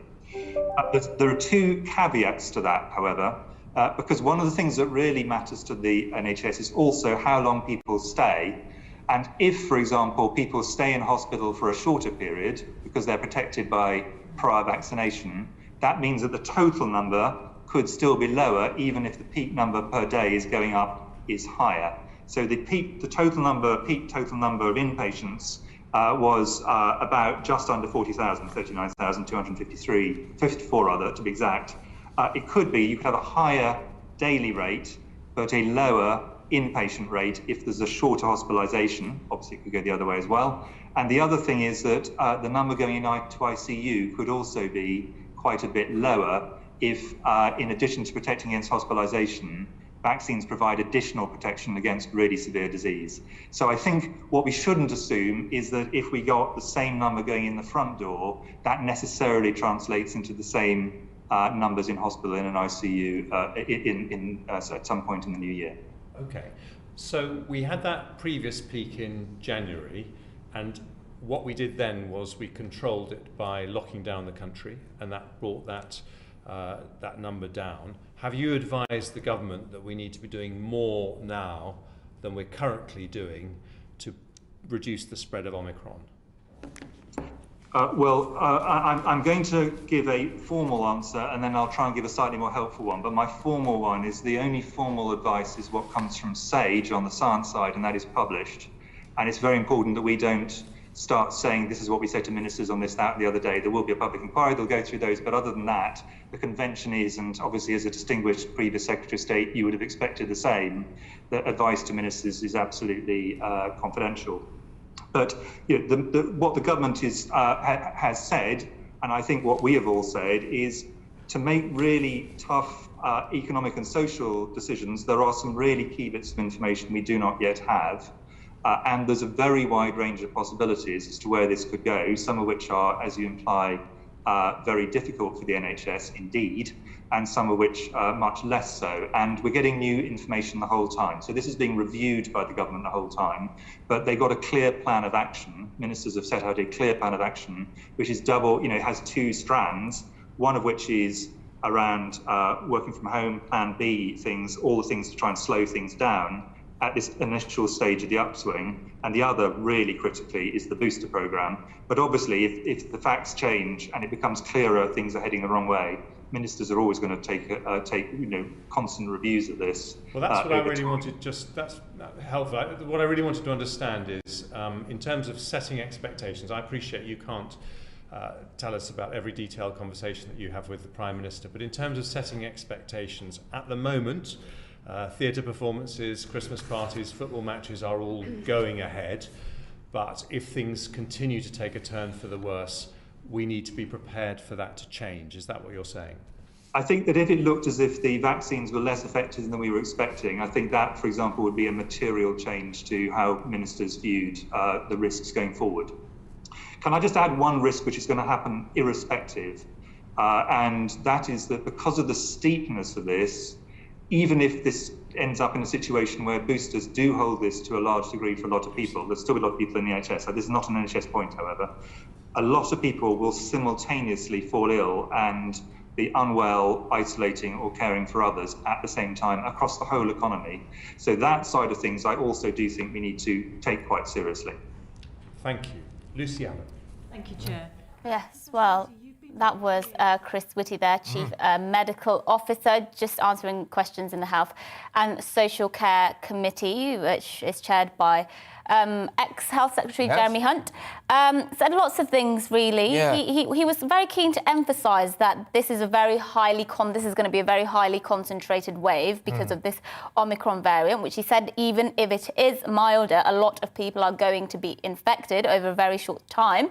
And so he highlighted there that it is possible that that peak we saw before of hospitalisations per day, which is nearly 4,600, could actually go up. The London School of Hygiene and Tropical Medicine have estimated that 3,000 to 7,000 people could be hospitalised a day in this particular wave. Yes, indeed. He was also asked, wasn't he, about whether or not he really felt we should have more restrictions. And he, in a way, kind of dodged that question. He said that the advice that he and Sage will give to ministers is, of course, confidential. But what he really said was we're keeping an eye on it, and if he's going to make big economic and social decisions, we'll have to wait and see. And really, I think what he was saying there, well, in fact, he did say it, was that whether or not this vaccine and the booster is as successful as they hope it's going to be, that will be their key determining factor. So obviously he's after everyone to get boosted there, of course he is. But he also said, look, we are going to take an economic hit anyway due to the amount of people who will just naturally be isolating as a result of this. Yes, indeed, and we will bring you further updates from that if he says anything else that is of interest to our viewers. One good thing, quickly though, sorry, one good thing was that he said that whilst this curve may well, it is going to be, isn't it, hugely steep, he's also very cautiously expecting it to drop off quite quickly again as well, i.e. we might all get this thing, and then once we've all got it, we maybe shouldn't get it again. Yes, and there's a group that will be listening very keenly to what Chris Witty has to say, and that is businesses, of course, and they're urging the government to provide more support for those most at risk from rising Omicron cases and tighter restrictions. UK Hospitality has called for business rates to be deferred and VAT discounts to be extended as their industry stands to be hit the hardest. Indeed. Well, industry estimates suggest that December takings will be down by 40%, with the damage doubled for some in London. Ollie and Johnny Wainwright are a father and son duo who own two pubs in Leicestershire, the Craddock Arms and the Clarendon Inn. They join us now. Thank you very much. Great to have you on the show, Ollie and Johnny. I'll start with Ollie, I suppose. How's business? Yeah, it's not doing too bad. We've had quite a few cancellations actually recently after the announcement that Boris made on Sunday. With one of our pubs, our restaurant bookings have decreased quite dramatically within the last couple of days. But I think generally we're all right, I think. But I think people are starting to get a little bit more worried now and staying home. So, Are people giving a reason for why they're cancelling? Are they saying, I just don't want to take the risk for coming in? Or are they not telling you why it is they're cancelling? No, that's pretty much it. Yeah, they just don't want to take the risk. Pretty much Monday morning, we had, I think, 6 cancellations for parties, like Christmas parties from tables of 16 upwards. And so, and they just said they don't want to take the risk after hearing the news. And Johnny, I was just wondering with you, what is it you want from the government? What more could the government be doing to help you in this situation right now? Well, I think, certainly at the Craddock Arms, it's quite a large business there, and we've seen easily 40% cancellations in various bookings and parties. We've also, this is the actual week where we're placing fairly huge orders to the breweries and to the food suppliers for the period to see us through Christmas and New Year. The Craddock alone, the order for the barrels for the drinks is just over £20,000. Now, last year, obviously, we unfortunately had a huge amount of stock when we went into lockdown. We haven't been compensated fully for most of that. So it's trying to gauge, are they going to try and persuade people to cancel New Year's or not? That's the decision we're having to sort of play with, and how much do we order? It's very difficult, but certainly we do need some form of support. Well, potentially we could try and put on a show from the Craddock Arms if it's big enough. That might be quite a good show of support. Yeah. Would you be open to that idea? It does sound like you have it sounds like you have an elephant in the background over there, I must say. So yes. Sorry about that. No, it is an elephant. Ollie and John, thank you so much for joining us this morning to talk about that important issue. Of course, owners I think we should do a show of the Craddock Arms and the Clarendon Inn. You just want to do a show from the pub, let's be honest. No, support local business. Leicestershire as well. It's the Midlands. We can unite our audience. It's a middle ground for people. People could come up, but anyway. Yes. Well, keep your thoughts coming in. gbviews@gbnews.uk. What do you make of what Chris Witty was just saying there? gbviews@gbnews.uk. We'll be back with more of today's top stories and plenty of your views after the break and the weather. It's time to remind ourselves there's always another winter. Canary Islands sponsors the weather. Hello. Most will have a dry day today and several more dry days to come as well. Lots of cloud around, not a huge amount of sunshine. The winds are fairly light, so that cloud isn't really moving too far, all thanks to an area of high pressure.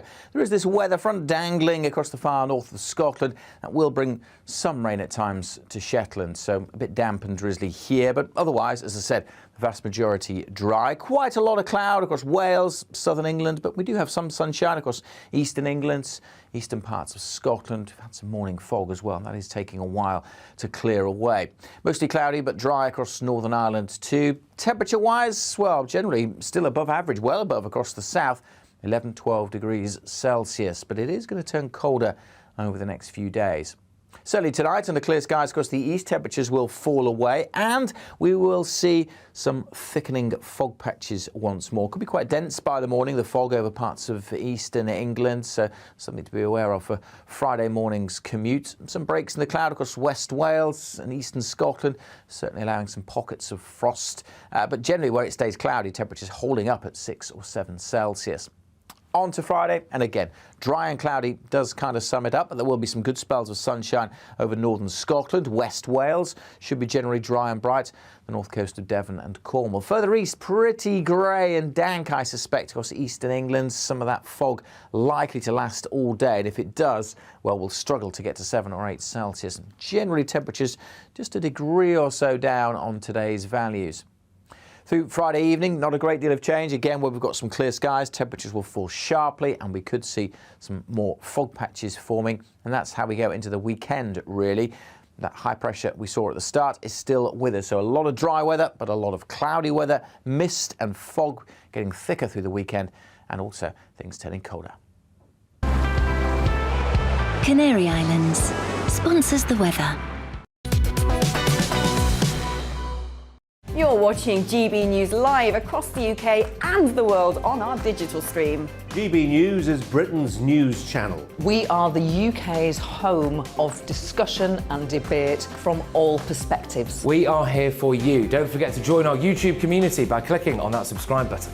And if you want the GB News app, you can click and catch up on programmes anytime. We love to hear from you, so email us. gbviews@gbnews.uk. Thanks for being part of the GB News family.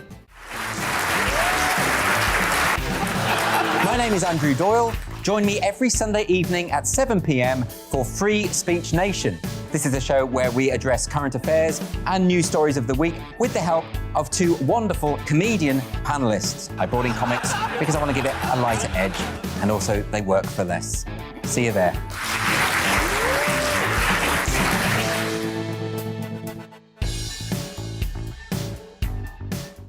Join my show Farage, 7 p.m. till 8 p.m. Monday through Thursday, and there you will get opinion, analysis, debate, and I'll cover stories that nobody else dares to touch. And then for the last 15 minutes, talking pints. We're over a drink. We have a civilized conversation with someone. We very often disagree, but we do it in a grown-up way.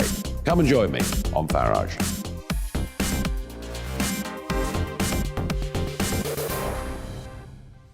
I'm Colin Brazier. I've reported from more than 70 countries around the world, covered wars from Afghanistan to Iraq, from Lebanon to the Balkans. I'm trying to bring that experience, that feel for events, to the studio. And something else. I'm ready to give an opinion. Today's stories with a spark. Brazier from 8 p.m. weekdays on GB News.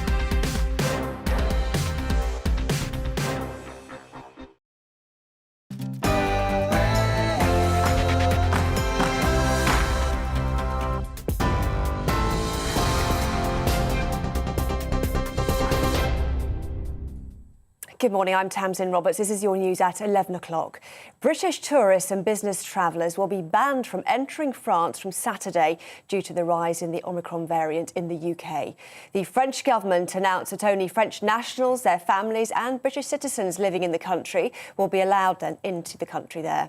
Travellers from Britain arriving in France will also have to self-isolate for 7 days, though isolation will be lifted after 48 hours if their test is negative. Travel industry groups have called the move a hammer blow to their Christmas season. The Chief Medical Officer has warned people to deprioritise certain social events ahead of Christmas to help prevent against the spread of coronavirus. Professor Witty warned that multiple records will be broken over the coming weeks as the Omicron variant surges in the UK. On Wednesday, daily COVID cases hit over 78,000, the highest since the pandemic began. England's Chief Medical Officer said that people should prioritise what really matters to them. Anybody who has something that really matters to them, concentrate on that thing and then build out from there, rather than just accepting every invitation and going to every bit of work in person. Clinical studies are showing that lots of people are getting reinfected with Omicron who previously had been vaccinated or had a combination of vaccines and natural infection. So it definitely is likely to bypass some of the ability to reduce infection. Meanwhile, there are calls for support for the hospitality sector as customers cancel bookings. Some in the industry are predicting significant falls in footfall in December as COVID cases rise. Many customers are now avoiding socialising in the build-up to Christmas over fears of having to isolate. Business groups are calling for an extension of the VAT reduction, which is due to end in March, and for business rates to be deferred. 2 people are missing after a block of flats was gutted by a fire in a suspected arson attack. After an extensive search, Thames Valley Police say it doesn't expect there to be any more survivors in the fire, which started in the early hours of yesterday morning. 1 person has been confirmed dead after the blaze. A 31-year-old man has been arrested on suspicion of murder and arson. At least 4 children have died and more are badly injured in Australia after strong winds lifted a bouncy castle during end-of-year school celebrations. 2 boys and 2 girls in their final year of primary school died in Tasmania after the children's ride flew away, causing them to fall 10 metres. 5 more children are in hospital, including 1 in a serious condition. Young children on a a fun day out together with their families, and it turns to such horrific tragedy at this time of year, it just breaks your heart. New research shows that pay rises have increased to their highest level since the summer of last year. Pay analyst Expert HR say high inflation rates and ongoing staff shortages have put pressure on employers to increase wages. The research shows that the median basic pay has increased by 2.2%, up from 2% in the last quarter. Heathrow has been given the green light to increase its passenger charges by more than 50%. The cap on the London airport's price per passenger will increase by more than £10, costing £30 from January the 1st. The increase is to help in the recovery of passenger numbers after the pandemic. The charge is paid by airlines but passed on to customers via ticket costs. UK authorities are responding to several incidents involving small boats in the English Channel. Border Force and lifeboats have already intercepted several inflatables and landed more than 100 people in Dover this morning. Calmer weather in the Channel is likely to see more small boats attempt the crossing in the hours ahead. Our Home and Security Editor Mark White witnessed the latest of the migrants to arrive at Dover Harbour. There are a number of other ongoing incidents in the Channel with other vessels being intercepted by Border Force who are out there in the Channel in strength today, and of course the lifeboats. Well, that's all for now. I'll be back with the latest headlines in half an hour. Now, though, it's back to Mercy and Patrick.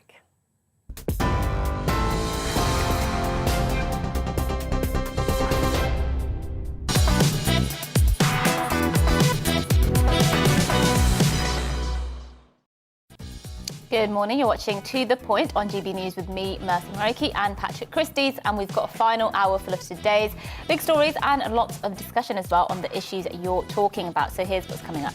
Well, schools across the country are currently facing rising absences as a result of this Omicron variant. The Education Secretary, Nadeem Zahawi, has refused to rule out school closures as part of future restrictions. But what effect would another closure actually have on our kids? We'll discuss. Yes, and MPs have heard that a lab leak is now the most likely origin of COVID-19. Dr. Alina Chan from Harvard spoke to a select committee yesterday and said that after 2 years of searching, an animal host has never been found. We'll have Dr. Chan speaking to us in about half an hour's time, so stay tuned for that. Yeah, really do stay tuned for that. That's going to be absolutely massive. And Ghislaine Maxwell's trial continues in New York as her defence are set to begin the presentation of evidence later today. We'll be discussing the latest on this in just a few minutes with Nigel Cawthorne, author of Prince Andrew, Epstein, Maxwell and the Palace. So it's a big hour, this. Yes, that's all coming up on this hour on the programme. And you can get in touch, as usual, gbviews@gbnews.uk to let us know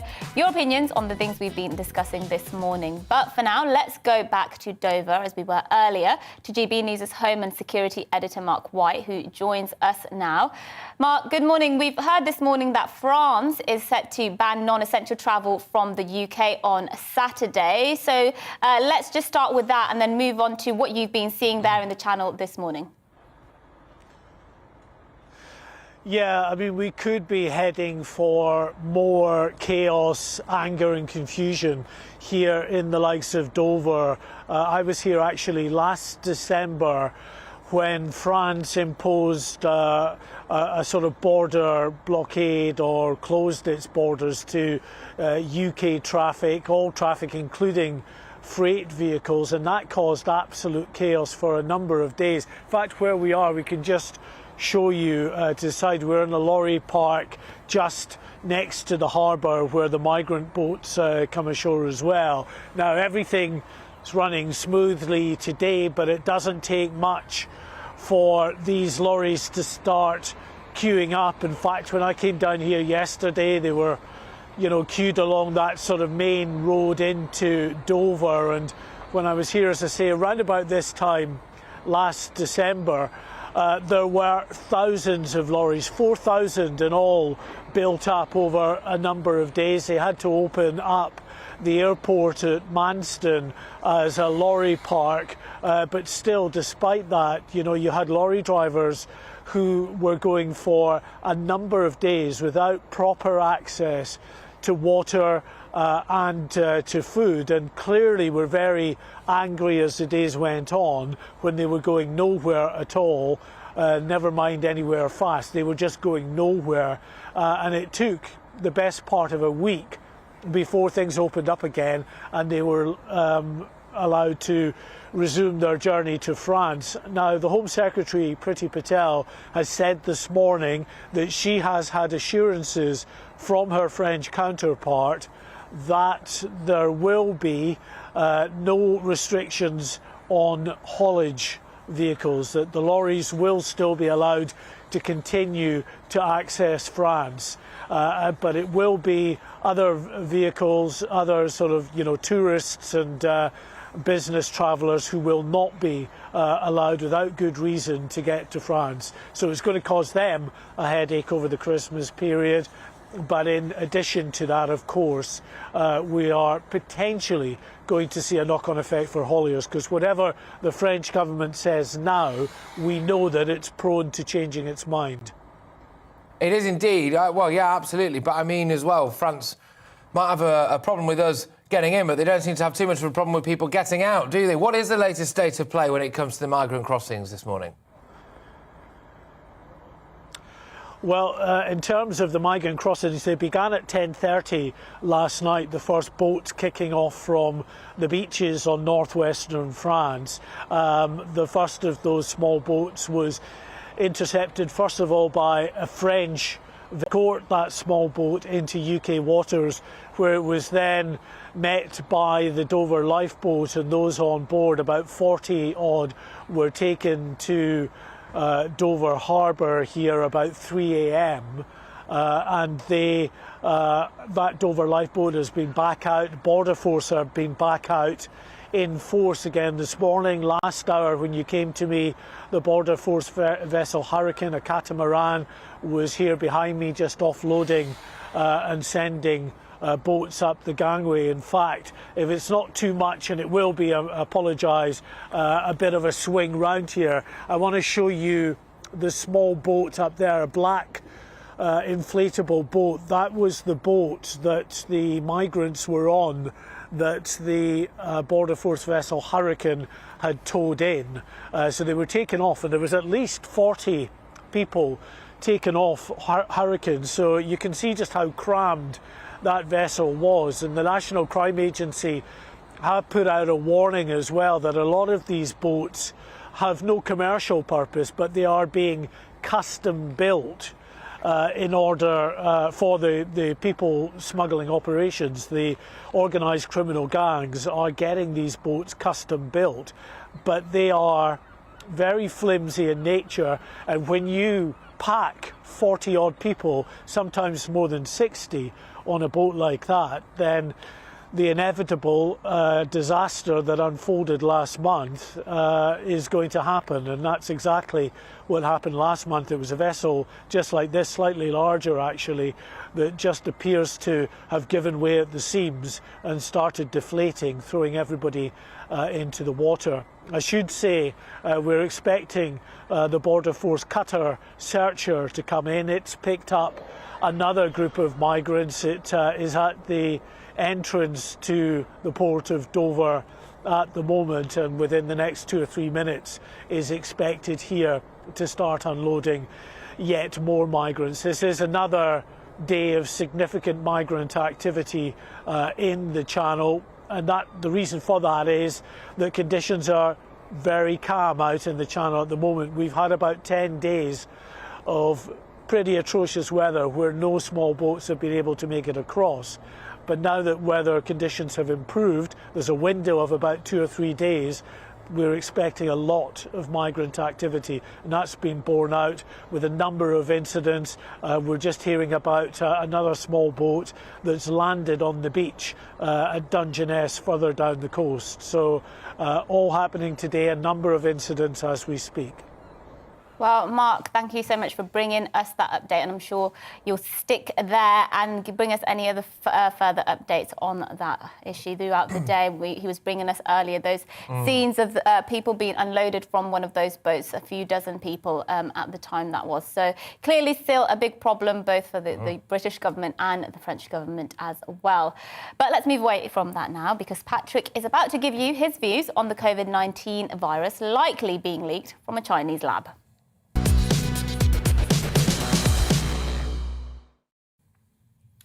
As we deal with yet another variant, yet more restrictions on our lives, mass hysteria, more deaths, the possibility of another lockdown, an economic battering, and all the other knock-on effects of coronavirus, I think it's worth taking a moment to think about where this all started. And I personally have come to the conclusion that I think it started in a laboratory in Wuhan in China. But of course, that is disputed.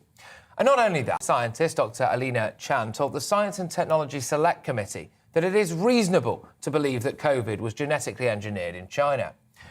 We're expected to believe that as a pure and happy coincidence in the same area where a laboratory exists that specialises in engineering dangerous coronaviruses and is the only real level 4 biochemical lab in China, that this apparently engineered coronavirus came from some kind of wet market around the corner. I mean, have a day off. China immediately tried to cover it up as well, didn't they? They didn't report when 2 lab workers apparently became ill in November 2019. They changed their ventilation system and put the lab into lockdown. They prevented the World Health Organization from carrying out a proper report and conducting a thorough investigation. And then they played an absolute masterstroke. They ensured that a report published in the Lancet journal rubbishing a lab leak theory actually went out. And this was taken as fact. But let's just delve into that report a little bit, shall we? And specifically, the authors of it. All but one scientist who penned the letter in the Lancet dismissing the possibility that coronavirus could have come from a lab in Wuhan were linked to its Chinese researchers, their colleagues or funders. In fact, the influential journal published a letter on March the 7th last year from 27 scientists in which they stated that they strongly condemned conspiracy theories surrounding COVID-19. Despite declaring no conflicts of interest at the time, it's since emerged that the letter was orchestrated by British zoologist Peter Daszak, president of the US-based EcoHealth Alliance, which funded research at the Wuhan Institute of Virology. Can you believe that? Sir Jeremy Farrar, as well, a member of SAGE and a director of the Trust, who signed the letter, has also published work with a man called George Gao, who's the head of Chinese Centre for Disease Control and Prevention, whom he describes as an old friend. Another signatory, Professor Linda Saif of Ohio State University, spoke at a workshop in Wuhan in May 2017, alongside both Dr. Shi and Dr. Zhao, organised partly by the Wuhan Institute of Virology. What an unhappy coincidence that is, eh? The latest claims of a Wuhan lab leak have come from Harvard scientist Dr. Alina Chan, as I said before. I mentioned her earlier, didn't I? And she perfectly summed up how in cahoots the Chinese government, the Wuhan lab, and the members of the scientific community are when she said something that we all really know. We know this virus has a unique feature called the furin cleavage site. And without this feature, there is no way this will be causing this pandemic. A proposal was leaked showing that EcoHealth and the Wuhan Institute of Virology were developing a pipeline for inserting novel furin cleavage sites.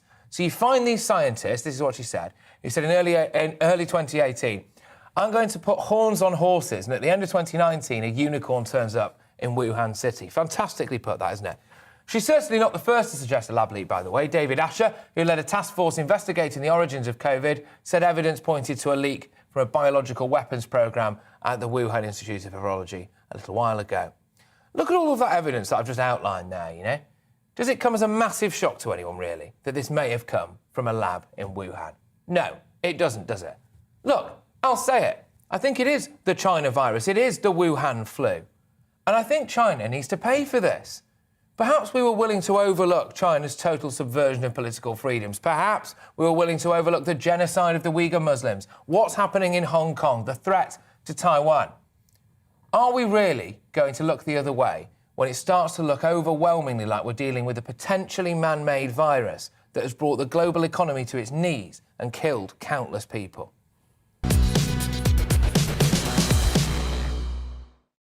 You know. Well, we will actually be speaking to that doctor who gave that evidence a bit later on. Her name's Dr. Chan, and she's going to talk us through the evidence she has and why she's come to those conclusions. But as you say, it's fishy to say the very, very least. Yeah, not the kind of fish they were banging on about at the wet market. Well, exactly, and it's very coincidental if all these facts were true, some of which Patrick has outlined, and it actually did come from a wet market. It'd be just very coincidental that all the other things happen to be true. I mean, it would be insane. As well. So, look, as we said, we will be talking to her directly and asking her to walk us through all of that. And please get in touch with your views as well, GBviews at gbnews.uk. And let us know what you make of all of this, because this is something everybody cares about, isn't it? Because it's affecting all our lives. So let us know what you think. But after the break, as we mentioned there, we'll be joined by the Harvard scientist, Dr. Alina Chan, who told MPs yesterday that COVID-19 did likely come from a lab in Wuhan, as she found no animal carriers have been identified as yet. So join us for that after the weather. It's time to remind ourselves there's always another winter. Canary Islands sponsors the weather. Hello. Most will have a dry day today, and several more dry days to come as well. Lots of cloud around, not a huge amount of sunshine. The winds are fairly light, so that cloud isn't really moving too far, all thanks to an area of high pressure. There is this weather front dangling across the far north of Scotland that will bring some rain at times to Shetland, so a bit damp and drizzly here, but otherwise, as I said, the vast majority dry. Quite a lot of cloud across Wales, southern England, but we do have some sunshine across eastern England, eastern parts of Scotland. We've had some morning fog as well, and that is taking a while to clear away. Mostly cloudy but dry across Northern Ireland too. Temperature-wise, well, generally still above average, well above across the south, 11-12 degrees Celsius, but it is going to turn colder over the next few days. Certainly tonight, under clear skies across the east, temperatures will fall away, and we will see some thickening fog patches once more. Could be quite dense by the morning, the fog over parts of eastern England, so something to be aware of for Friday morning's commute. Some breaks in the cloud across West Wales and eastern Scotland, certainly allowing some pockets of frost, but generally where it stays cloudy, temperatures holding up at 6 or 7 Celsius. On to Friday, and again, dry and cloudy does kind of sum it up, but there will be some good spells of sunshine over northern Scotland. West Wales should be generally dry and bright, the north coast of Devon and Cornwall. Further east, pretty grey and dank, I suspect, across eastern England. Some of that fog likely to last all day, and if it does, well, we'll struggle to get to 7 or 8 Celsius. Generally, temperatures just a degree or so down on today's values. Through Friday evening, not a great deal of change. Again, where we've got some clear skies, temperatures will fall sharply, and we could see some more fog patches forming. And that's how we go into the weekend, really. That high pressure we saw at the start is still with us. So a lot of dry weather, but a lot of cloudy weather, mist and fog getting thicker through the weekend, and also things turning colder. Canary Islands sponsors the weather. You're watching GB News live across the UK and the world on our digital stream. GB News is Britain's news channel. We are the UK's home of discussion and debate from all perspectives. We are here for you. Don't forget to join our YouTube community by clicking on that subscribe button. And if you want the GB News app, you can click and catch up on programmes anytime. We love to hear from you, so email us. GBviews at gbnews.uk. Thanks for being part of the GB News family. My name is Andrew Doyle. Join me every Sunday evening at 7 p.m. for Free Speech Nation. This is a show where we address current affairs and news stories of the week with the help of 2 wonderful comedian panellists. I brought in comics because I want to give it a lighter edge, and also they work for less. See you there.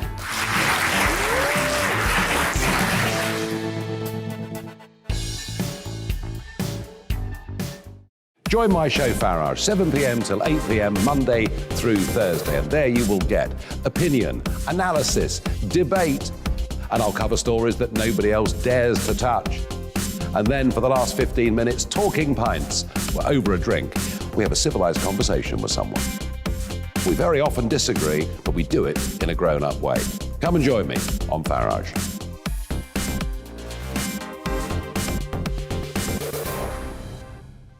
I'm Colin Brazier.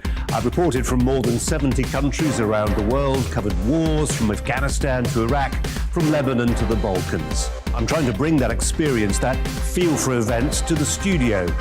And something else, I'm ready to give an opinion. Today's stories with a spark. Brazier from 8 p.m. weekdays on GB News. Join us for Political Correction. We're here every Sunday to correct politics and put you, the people, back in charge. We talk about all areas of the United Kingdom, including Northern Ireland. Our debate goes way beyond the Westminster Village. It's about the real country. It's about your opinion. So please, we want you to tell us what you think. This is Political Correction. Every Sunday morning from 10 a.m. here on GB News.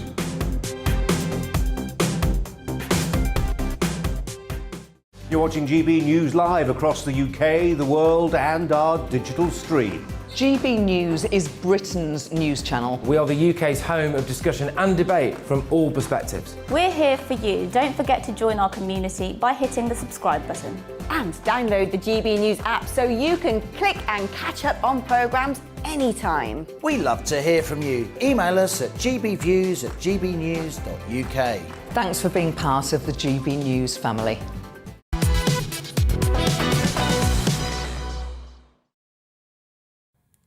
Yes, morning everyone. Now, a Harvard scientist has told MPs that it is likely that COVID-19 originated from a Wuhan lab leak in a bombshell allegation sure to affect relations with China. Well, for evidence, Dr. Alina Chan points to the Chinese Communist Party's many attempts to drown out and cover up the theory, as well as their sabotage of the World Health Organization's inquiry into the origin of the pandemic. Yes, the Canadian molecular biologist also said that it's reasonable to assume the virus was engineered by Chinese scientists, meaning it would not have came from the natural world. She co-authored a book with Tory peer Matt Ridley called Viral, The Search for the Origin of COVID-19, which was published last month, considered by the Wall Street Journal to be perhaps the most comprehensive case for the lab leak theory currently available. Well, we are very fortunate indeed to be able to be joined now by his brave scientist herself, Dr. Alina Chan, postdoctoral researcher at the Broad Institute of MIT and Harvard. Thank you so much for making the time for us and appearing here on GB News. It's fantastic to have you on. So tell us the reasons really why behind you decided to make these very brave claims about a lab leak theory and possible human engineering. So let me contextualize what happened yesterday. It was at the Science and Technology Committee meeting, and the chief editor of The Lancet, Richard Horton, was there as well. He had told the committee that he believes a natural origin is most likely. And I was countering that actually I thought that a lab origin was more likely. So what it is right now is that scientists on both sides can say that they think either scenario is more likely, but what we really need is an investigation. So there are two things that the public really needs to push their leaders for right now. The first thing is a full and comprehensive investigation of the origin of COVID-19. There is currently no dispositive, so no direct or specific evidence pointing to a natural origin or to a lab origin. There's a lot of circumstantial evidence on both sides, but what we need is an investigation. The second thing is to push for better biosafety practices. So this problem is not a China-only problem. Whatever research was happening in China was part of a larger international collaboration spanning the US and also Europe and other parts of Asia. So if we need to prevent a future pandemic, everyone has to move forward together and make pathogen research safer. And you mentioned that there's a lot of circumstantial evidence at play here at the moment, and that's why we haven't, as the scientific community hasn't been able to necessarily say this came from a lab leak. Do you think some people in the scientific community are misleading people or have an agenda of their own? There might be a very small number of individuals who have competing interests, and I believe that some of this was at play at the with the Lancet letter, but certainly not the entire team of co-signatories.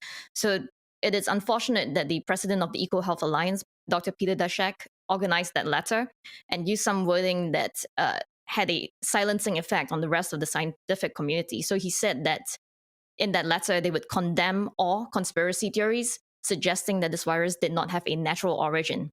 So just imagine that when you get all of these really prominent scientific figures to sign such a letter, and you print it in one of the most prominent journals in science, and other scientists read that, they don't want to be the conspiracy theorists. They don't want to be the scientists going up against the crowd.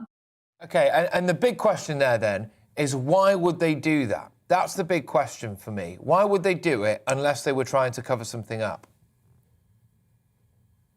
So I cannot speculate to their motivations, but what I think shouldn't happen in the future is that the Lancet should release all communications relating to that submission, to that letter being sent and published at the manuscript, at the Lancet, and let's see what the review processes were. So we heard from Dr. Richard Horton yesterday that he takes everything on trust. He takes any submission to him, the statements in it, the declarations of conflicts of interest, he takes everything on trust. So how do we prevent people in the future from not declaring their conflicts of interest? How do we prevent a situation where investigative teams, such as the one at the Lancet, meant to look into the origin of COVID, isn't stacked with people with competing interests? So there have to be real measures enforced, and I hope that the Science and Technology Committee can play a big role in that.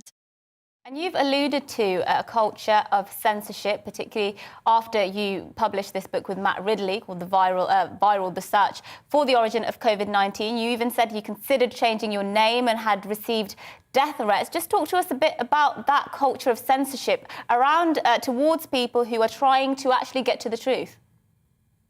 So as I told the Science and Technology Committee yesterday, it's not just me. So any scientist talking about a controversial COVID-19 topic will receive harassment. It's almost inevitable. So it could be masks, it could be vaccines, it could be travel, anything, lockdown. Like if you talk about this as a scientist, you are bound to attract very unhappy people. But I'd say that for the origin of COVID-19, there is an added aspect to that, which is that you are saying things that other scientists don't like. So you're bringing up a fairly ugly truth that this virus might have had its beginnings in a lab.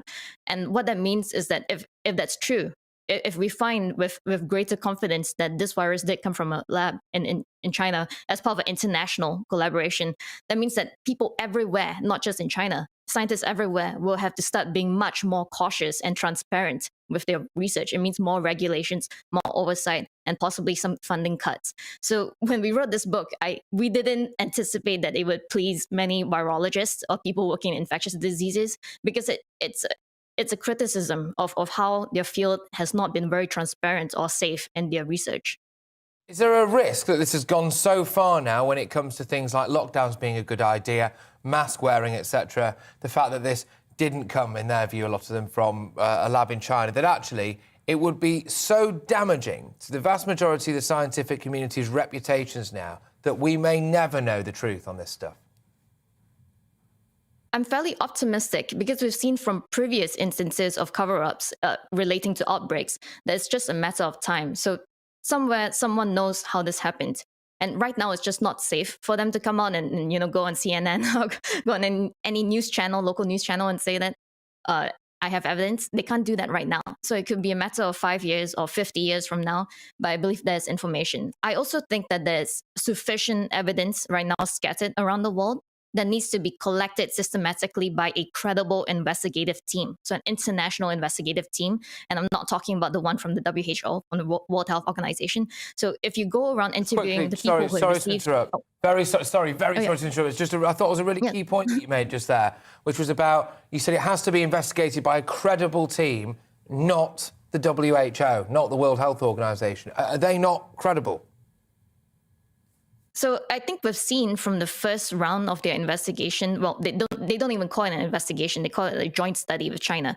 So when they went to China earlier this year in January and February, and they came back, it looked like they had been denied access to data. So they hadn't been able to see any of the actual data that was analyzed and reported in their paper that came out in March. They didn't get to talk to key witnesses, to key doctors, whistleblowers, technicians who had first identified these cases. They didn't know much about the first cases. So what happened was they were brought to Wuhan and brought on a tour to look around and be told how well China had handled this outbreak.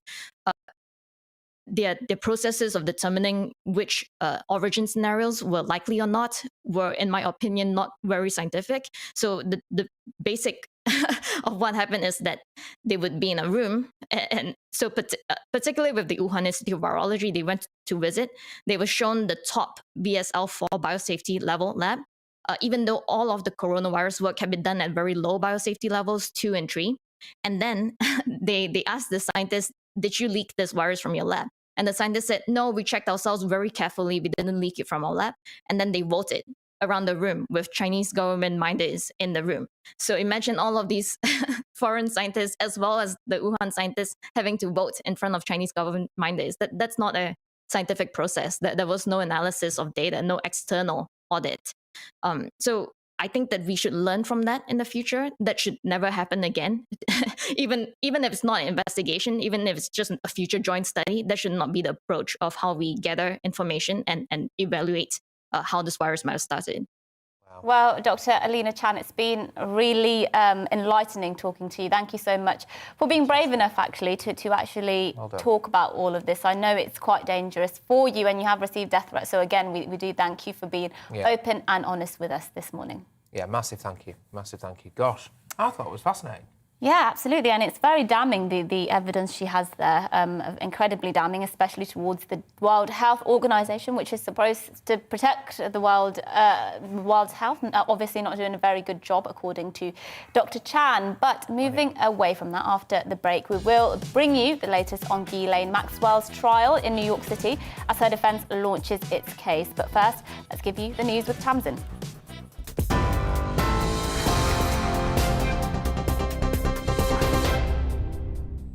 Mercy, thank you. Here are the latest headlines. British tourists and business travellers will be banned from entering France from Saturday due to the rise in the Omicron in the UK.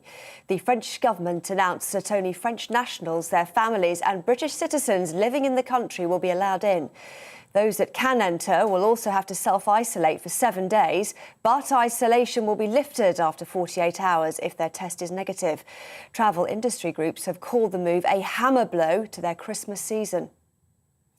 The Chief Medical Officer has warned people to deprioritise certain social events ahead of Christmas to help prevent against the spread of coronavirus. Professor Chris Witty warned that multiple records will be broken over the coming weeks as the Omicron variant surges in the UK. On Wednesday, daily COVID cases hit over 78,000, the highest since the pandemic began. 4 children have died and more are badly injured in Australia after strong winds lifted a bouncy castle during end-of-year school celebrations. 2 boys and 2 girls in their final year of primary school in Tasmania died after the children's ride flew away, causing them to fall 10 metres. 5 more children are in hospital, including 1 in a serious condition. Heathrow has been given the green light to increase its passenger charges by more than 50%. The cap on the London airport's price per passenger will increase by more than £10, costing £30 from January the 1st. The increase is to help in the recovery of passenger numbers after the pandemic. Well, those are the headlines. I'll be back with more on all of today's main stories at the top of the hour.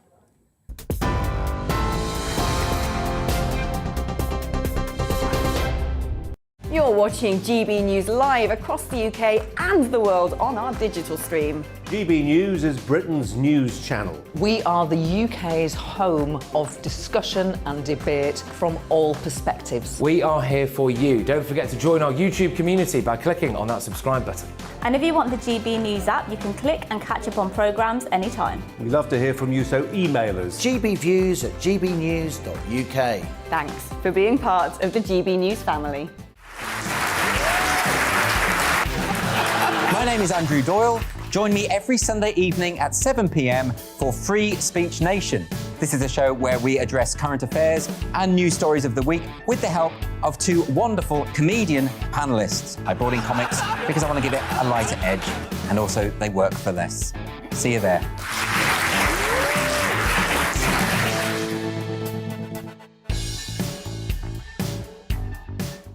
Join my show Farage, 7 p.m. till 8 p.m. Monday through Thursday. And there you will get opinion, analysis, debate, and I'll cover stories that nobody else dares to touch.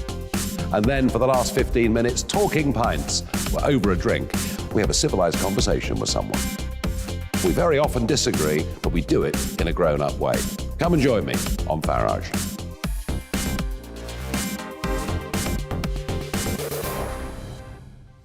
I'm Colin Brazier.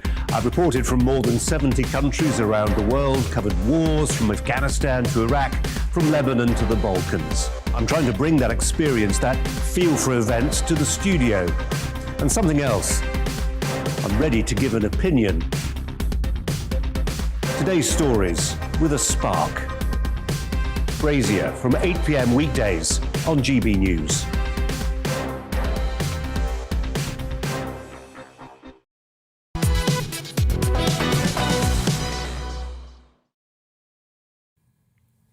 Yes, well, good morning, everyone. Now, schools across the country are struggling with rising absences due to the Omicron variant, sparking fears that all schools will soon be forced to shut, and, of course, casting doubt over whether or not exams will go ahead. Well, we've been receiving reports of several schools that have already been forced to shut for Christmas. And joining us now is Sarah Tomlinson, primary school teacher and National Education Union District Secretary.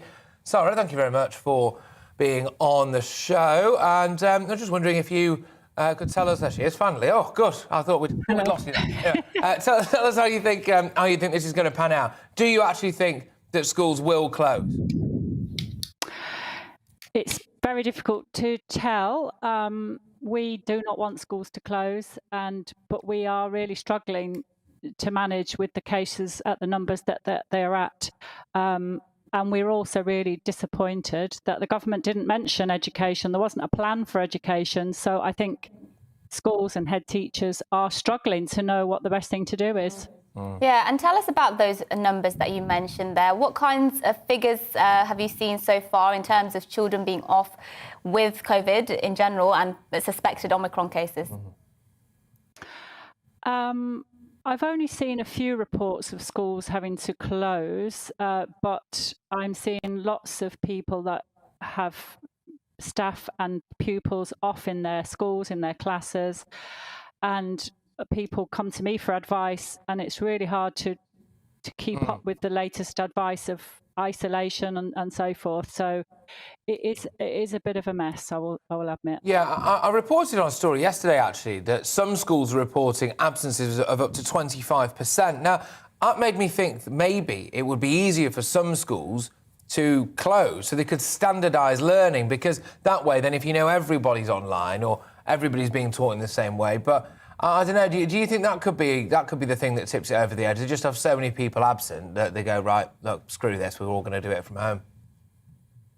I'm sure that is going to be the case in some schools. And if you think back to last year when Greenwich said it was unsafe and then they were forced to reopen, I think it's hard for schools to make the right decision because the guidance is not very clear, and schools are then stuck with having to provide some online learning and some in-person learning with a minimal staff, and it is really, really tough.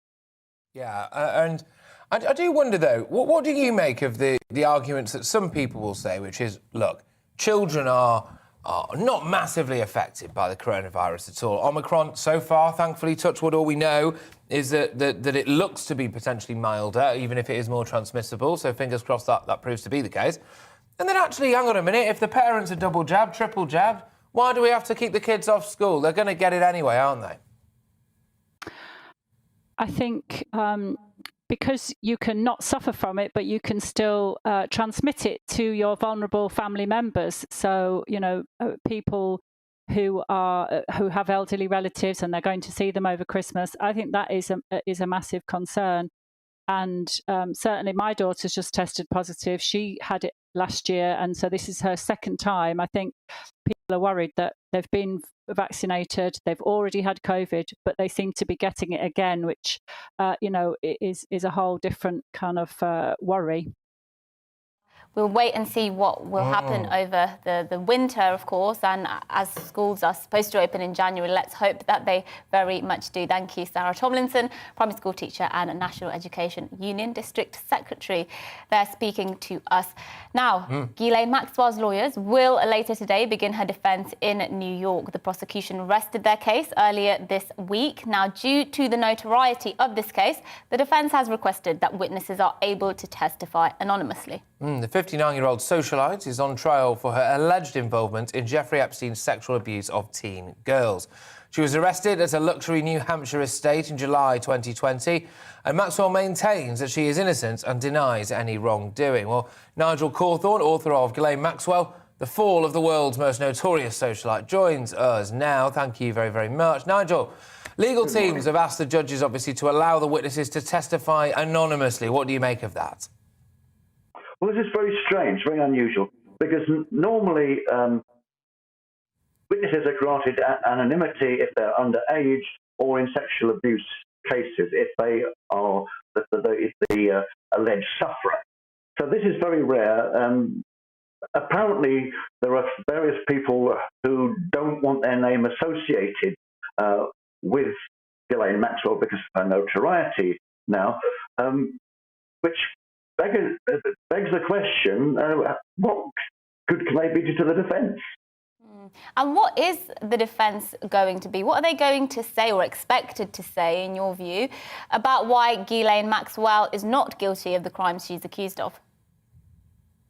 Well, the judge has already allowed them to bring in a woman called Elizabeth Loftus, who is an expert on false memory syndrome. She even appeared in the O.J. Simpson trial. We'll remember how that turned out. So they will be seeking to undermine the credibility of the prosecution witnesses, pointing out that the alleged offences happened between 1994 and 2004, so it's a long time ago. Also, there's a suggestion that they're going to call some of the accusers' lawyers and ask them about their financial motives. Obviously, this is a criminal trial, so none of the accusers will benefit financially from this case, as it is. And it's a bit rich. When it's already come out in testament, these girls got between $2 and $3 million each from the Epstein estate. But it also came out that Ghislaine Maxwell had $30 million from Epstein. So worse than a pot calling the kettle black, isn't it?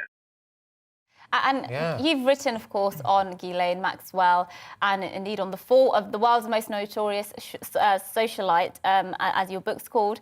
Tell us what you think the future is for Ghislaine, whether she's found guilty or not guilty. Of course, if she's found guilty, she will be facing a prison sentence, won't she? But what's her future if she's not found guilty? Because I suspect she won't want to be in the public eye ever again. Well, that is true, but you must remember that there's a separate trial coming up next year over a matter of, in some ways, more serious matter of perjury. So she's not going to escape that easily. OK, all right. I mean, yes, I suppose so. It's an interesting one, isn't it? How long are we expecting the defence to go for? Because I understand that the prosecution was expected to be a lot longer than it actually was, wasn't it? Indeed, and now they're talking, although they've got 35 witnesses for the defence lined up, apparently not all of those are going to testify. They're only talking about 4 or 5 days for the defence now, which is going to make it very difficult for the court, because if they wrap up in the middle of next week, then the jury don't have much time to consider their verdict because of Christmas coming.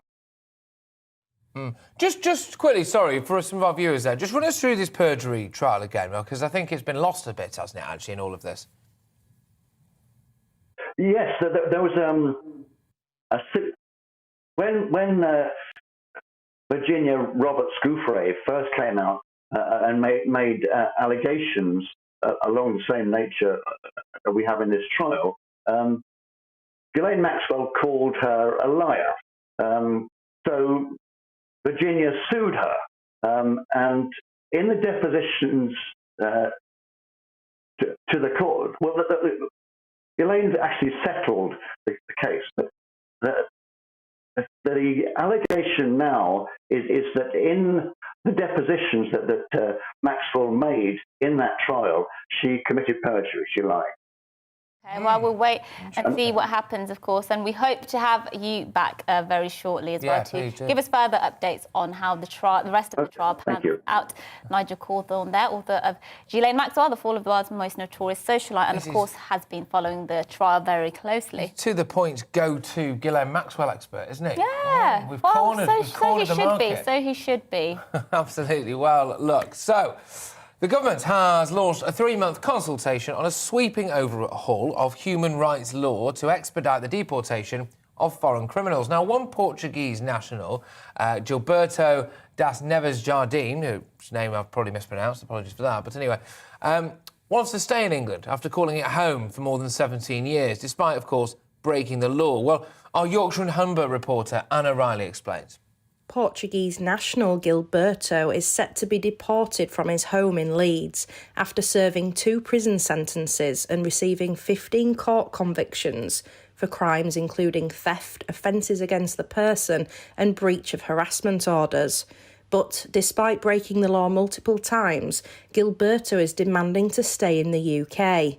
The dad of 2 fears his life will be taken by a gang in his home of Madeira upon his return, after he fled to Britain in 2004 after being shot by an armed robber who told Gilberto he would kill him if he reported him to the police. Yeah, I'm thinking of the mistakes I done a long time ago, each day of my life, and I'm really sorry about that, okay? But everybody does mistakes, nobody's perfect, but I realize till now all that the big mistakes I've been doing, but I want to stay here, I want to remain here and see my kids grow up and go back to work again, rebuild my life again.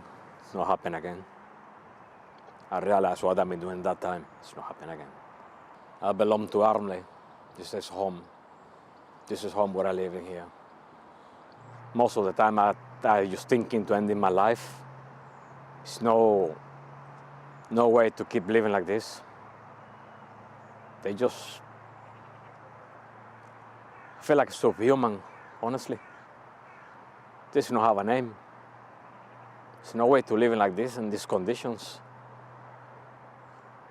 Gilberto's lawyer believes he is being treated particularly unfairly by the Home Office and fears for the future of other immigrants like him who break the law if the Human Rights Act is amended. The Home Office are inhumane how they leave people in this situation, and I do this for a job. There's no way in the world he's on his own in this. He feels like he's on his own in it, but he's not. It's so common. So many of my clients are left with nowhere to return and nowhere to support themselves, which is just the most inhumane situation you could ever find yourself in, I think.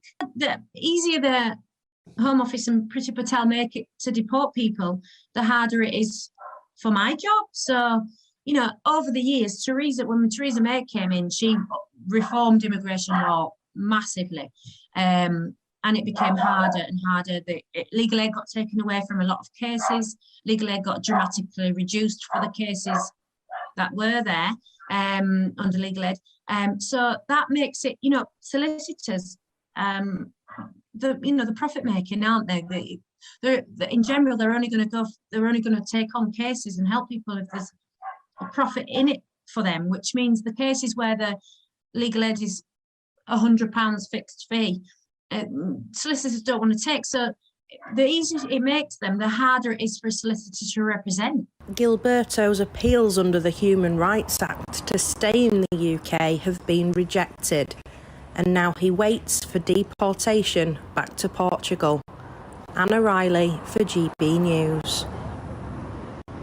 Well, a Home Office spokesperson said, "We make no apology whatsoever for seeking to remove those who abuse our hospitality and have successfully deported 9,286 foreign national offenders since January 2019. It carries on, "Our new plan for immigration will stop the abuse of the system and expedite the removal of those who have no right to be here." So obviously, very controversial policy. It has definitely been controversial, but also, lots of people will be saying, look, if you come in to this country as a foreign national and then you commit a crime, which I believe it's 12 months and above a sentence has to be for you to be eligible for deportation, then some people won't be feeling very sorry for those criminals. Well, and indeed, you appear not to be feeling particularly sorry for old Gilberto. GB Views at gbnews.uk. Who does he think he is? Send him back. If you break the law, you get sent home. Tough. That's from Kenneth. We've got good. Break the law, kick them out. It's a choice. Behave or leave, and that's Tracy. There's others, but I can't read them out. Yes, well, look, let's go to... We haven't got many of your views into the programme because we've been jam-packed on the schedule, so we will just finish with a roundup of the views that we've had from you guys at home today about lots of things we've been talking about, especially that I'm interested in that Wuhan story. We spoke to Dr. Alina Chan a bit earlier, who gave evidence to the Science and Technology Committee yesterday in Parliament and said that there's strong evidence now to suggest that the only logical explanation for the coronavirus is that it leaked from a lab in Wuhan. Adam has been in touch to say she is amazing and well done for her sticking her neck out, being so well articulated in defending her opinions about the Wuhan lab leak as well, which I think is yeah, I mean, fantastic. she is a Harvard scientist. I don't think articulation is a problem. No, probably not. Probably not. And yeah, lots of people as well just saying this is kind of not confirming, because it's not confirmed yet, but talking about what many people already suspected, isn't it, about whether or not this was genetically engineered and things like that. So yeah, and many people were told, or they were conspiracy theorists, basically. In fact, scientists who raised the Chinese lab leak theory were labelled anti-scientific. They were labelled as conspiracy theorists by the rest of the scientific community, not least those doctors we've been mentioning who wrote that letter in the Lancet condemning people who were raising, fears about it coming from a COVID lab. Yes, indeed. And just want to finish, I think, as well, on the schools issue that we've been covering for the last couple of days. It's looking increasingly likely that schools will probably shut down. Fingers crossed they don't. But look, with high absences, some schools reporting it was 25% of their pupils actually off school, then it does start to become untenable for them to open their doors.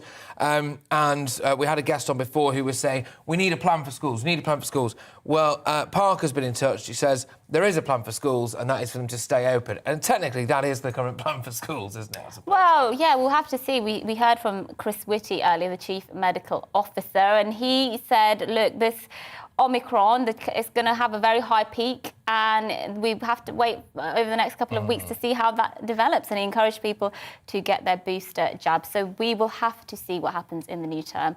But that is it from us here at To The Point. Don't go away, though, because up next is the briefing, as usual, with Gloria De Piero. But before that, let's bring you the weather.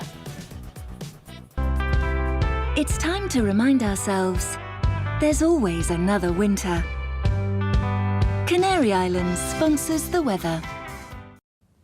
Hello. Most will have a dry day today and several more dry days to come as well. Lots of cloud around, not a huge amount of sunshine. The winds are fairly light, so that cloud isn't really moving too far, all thanks to an area of high pressure.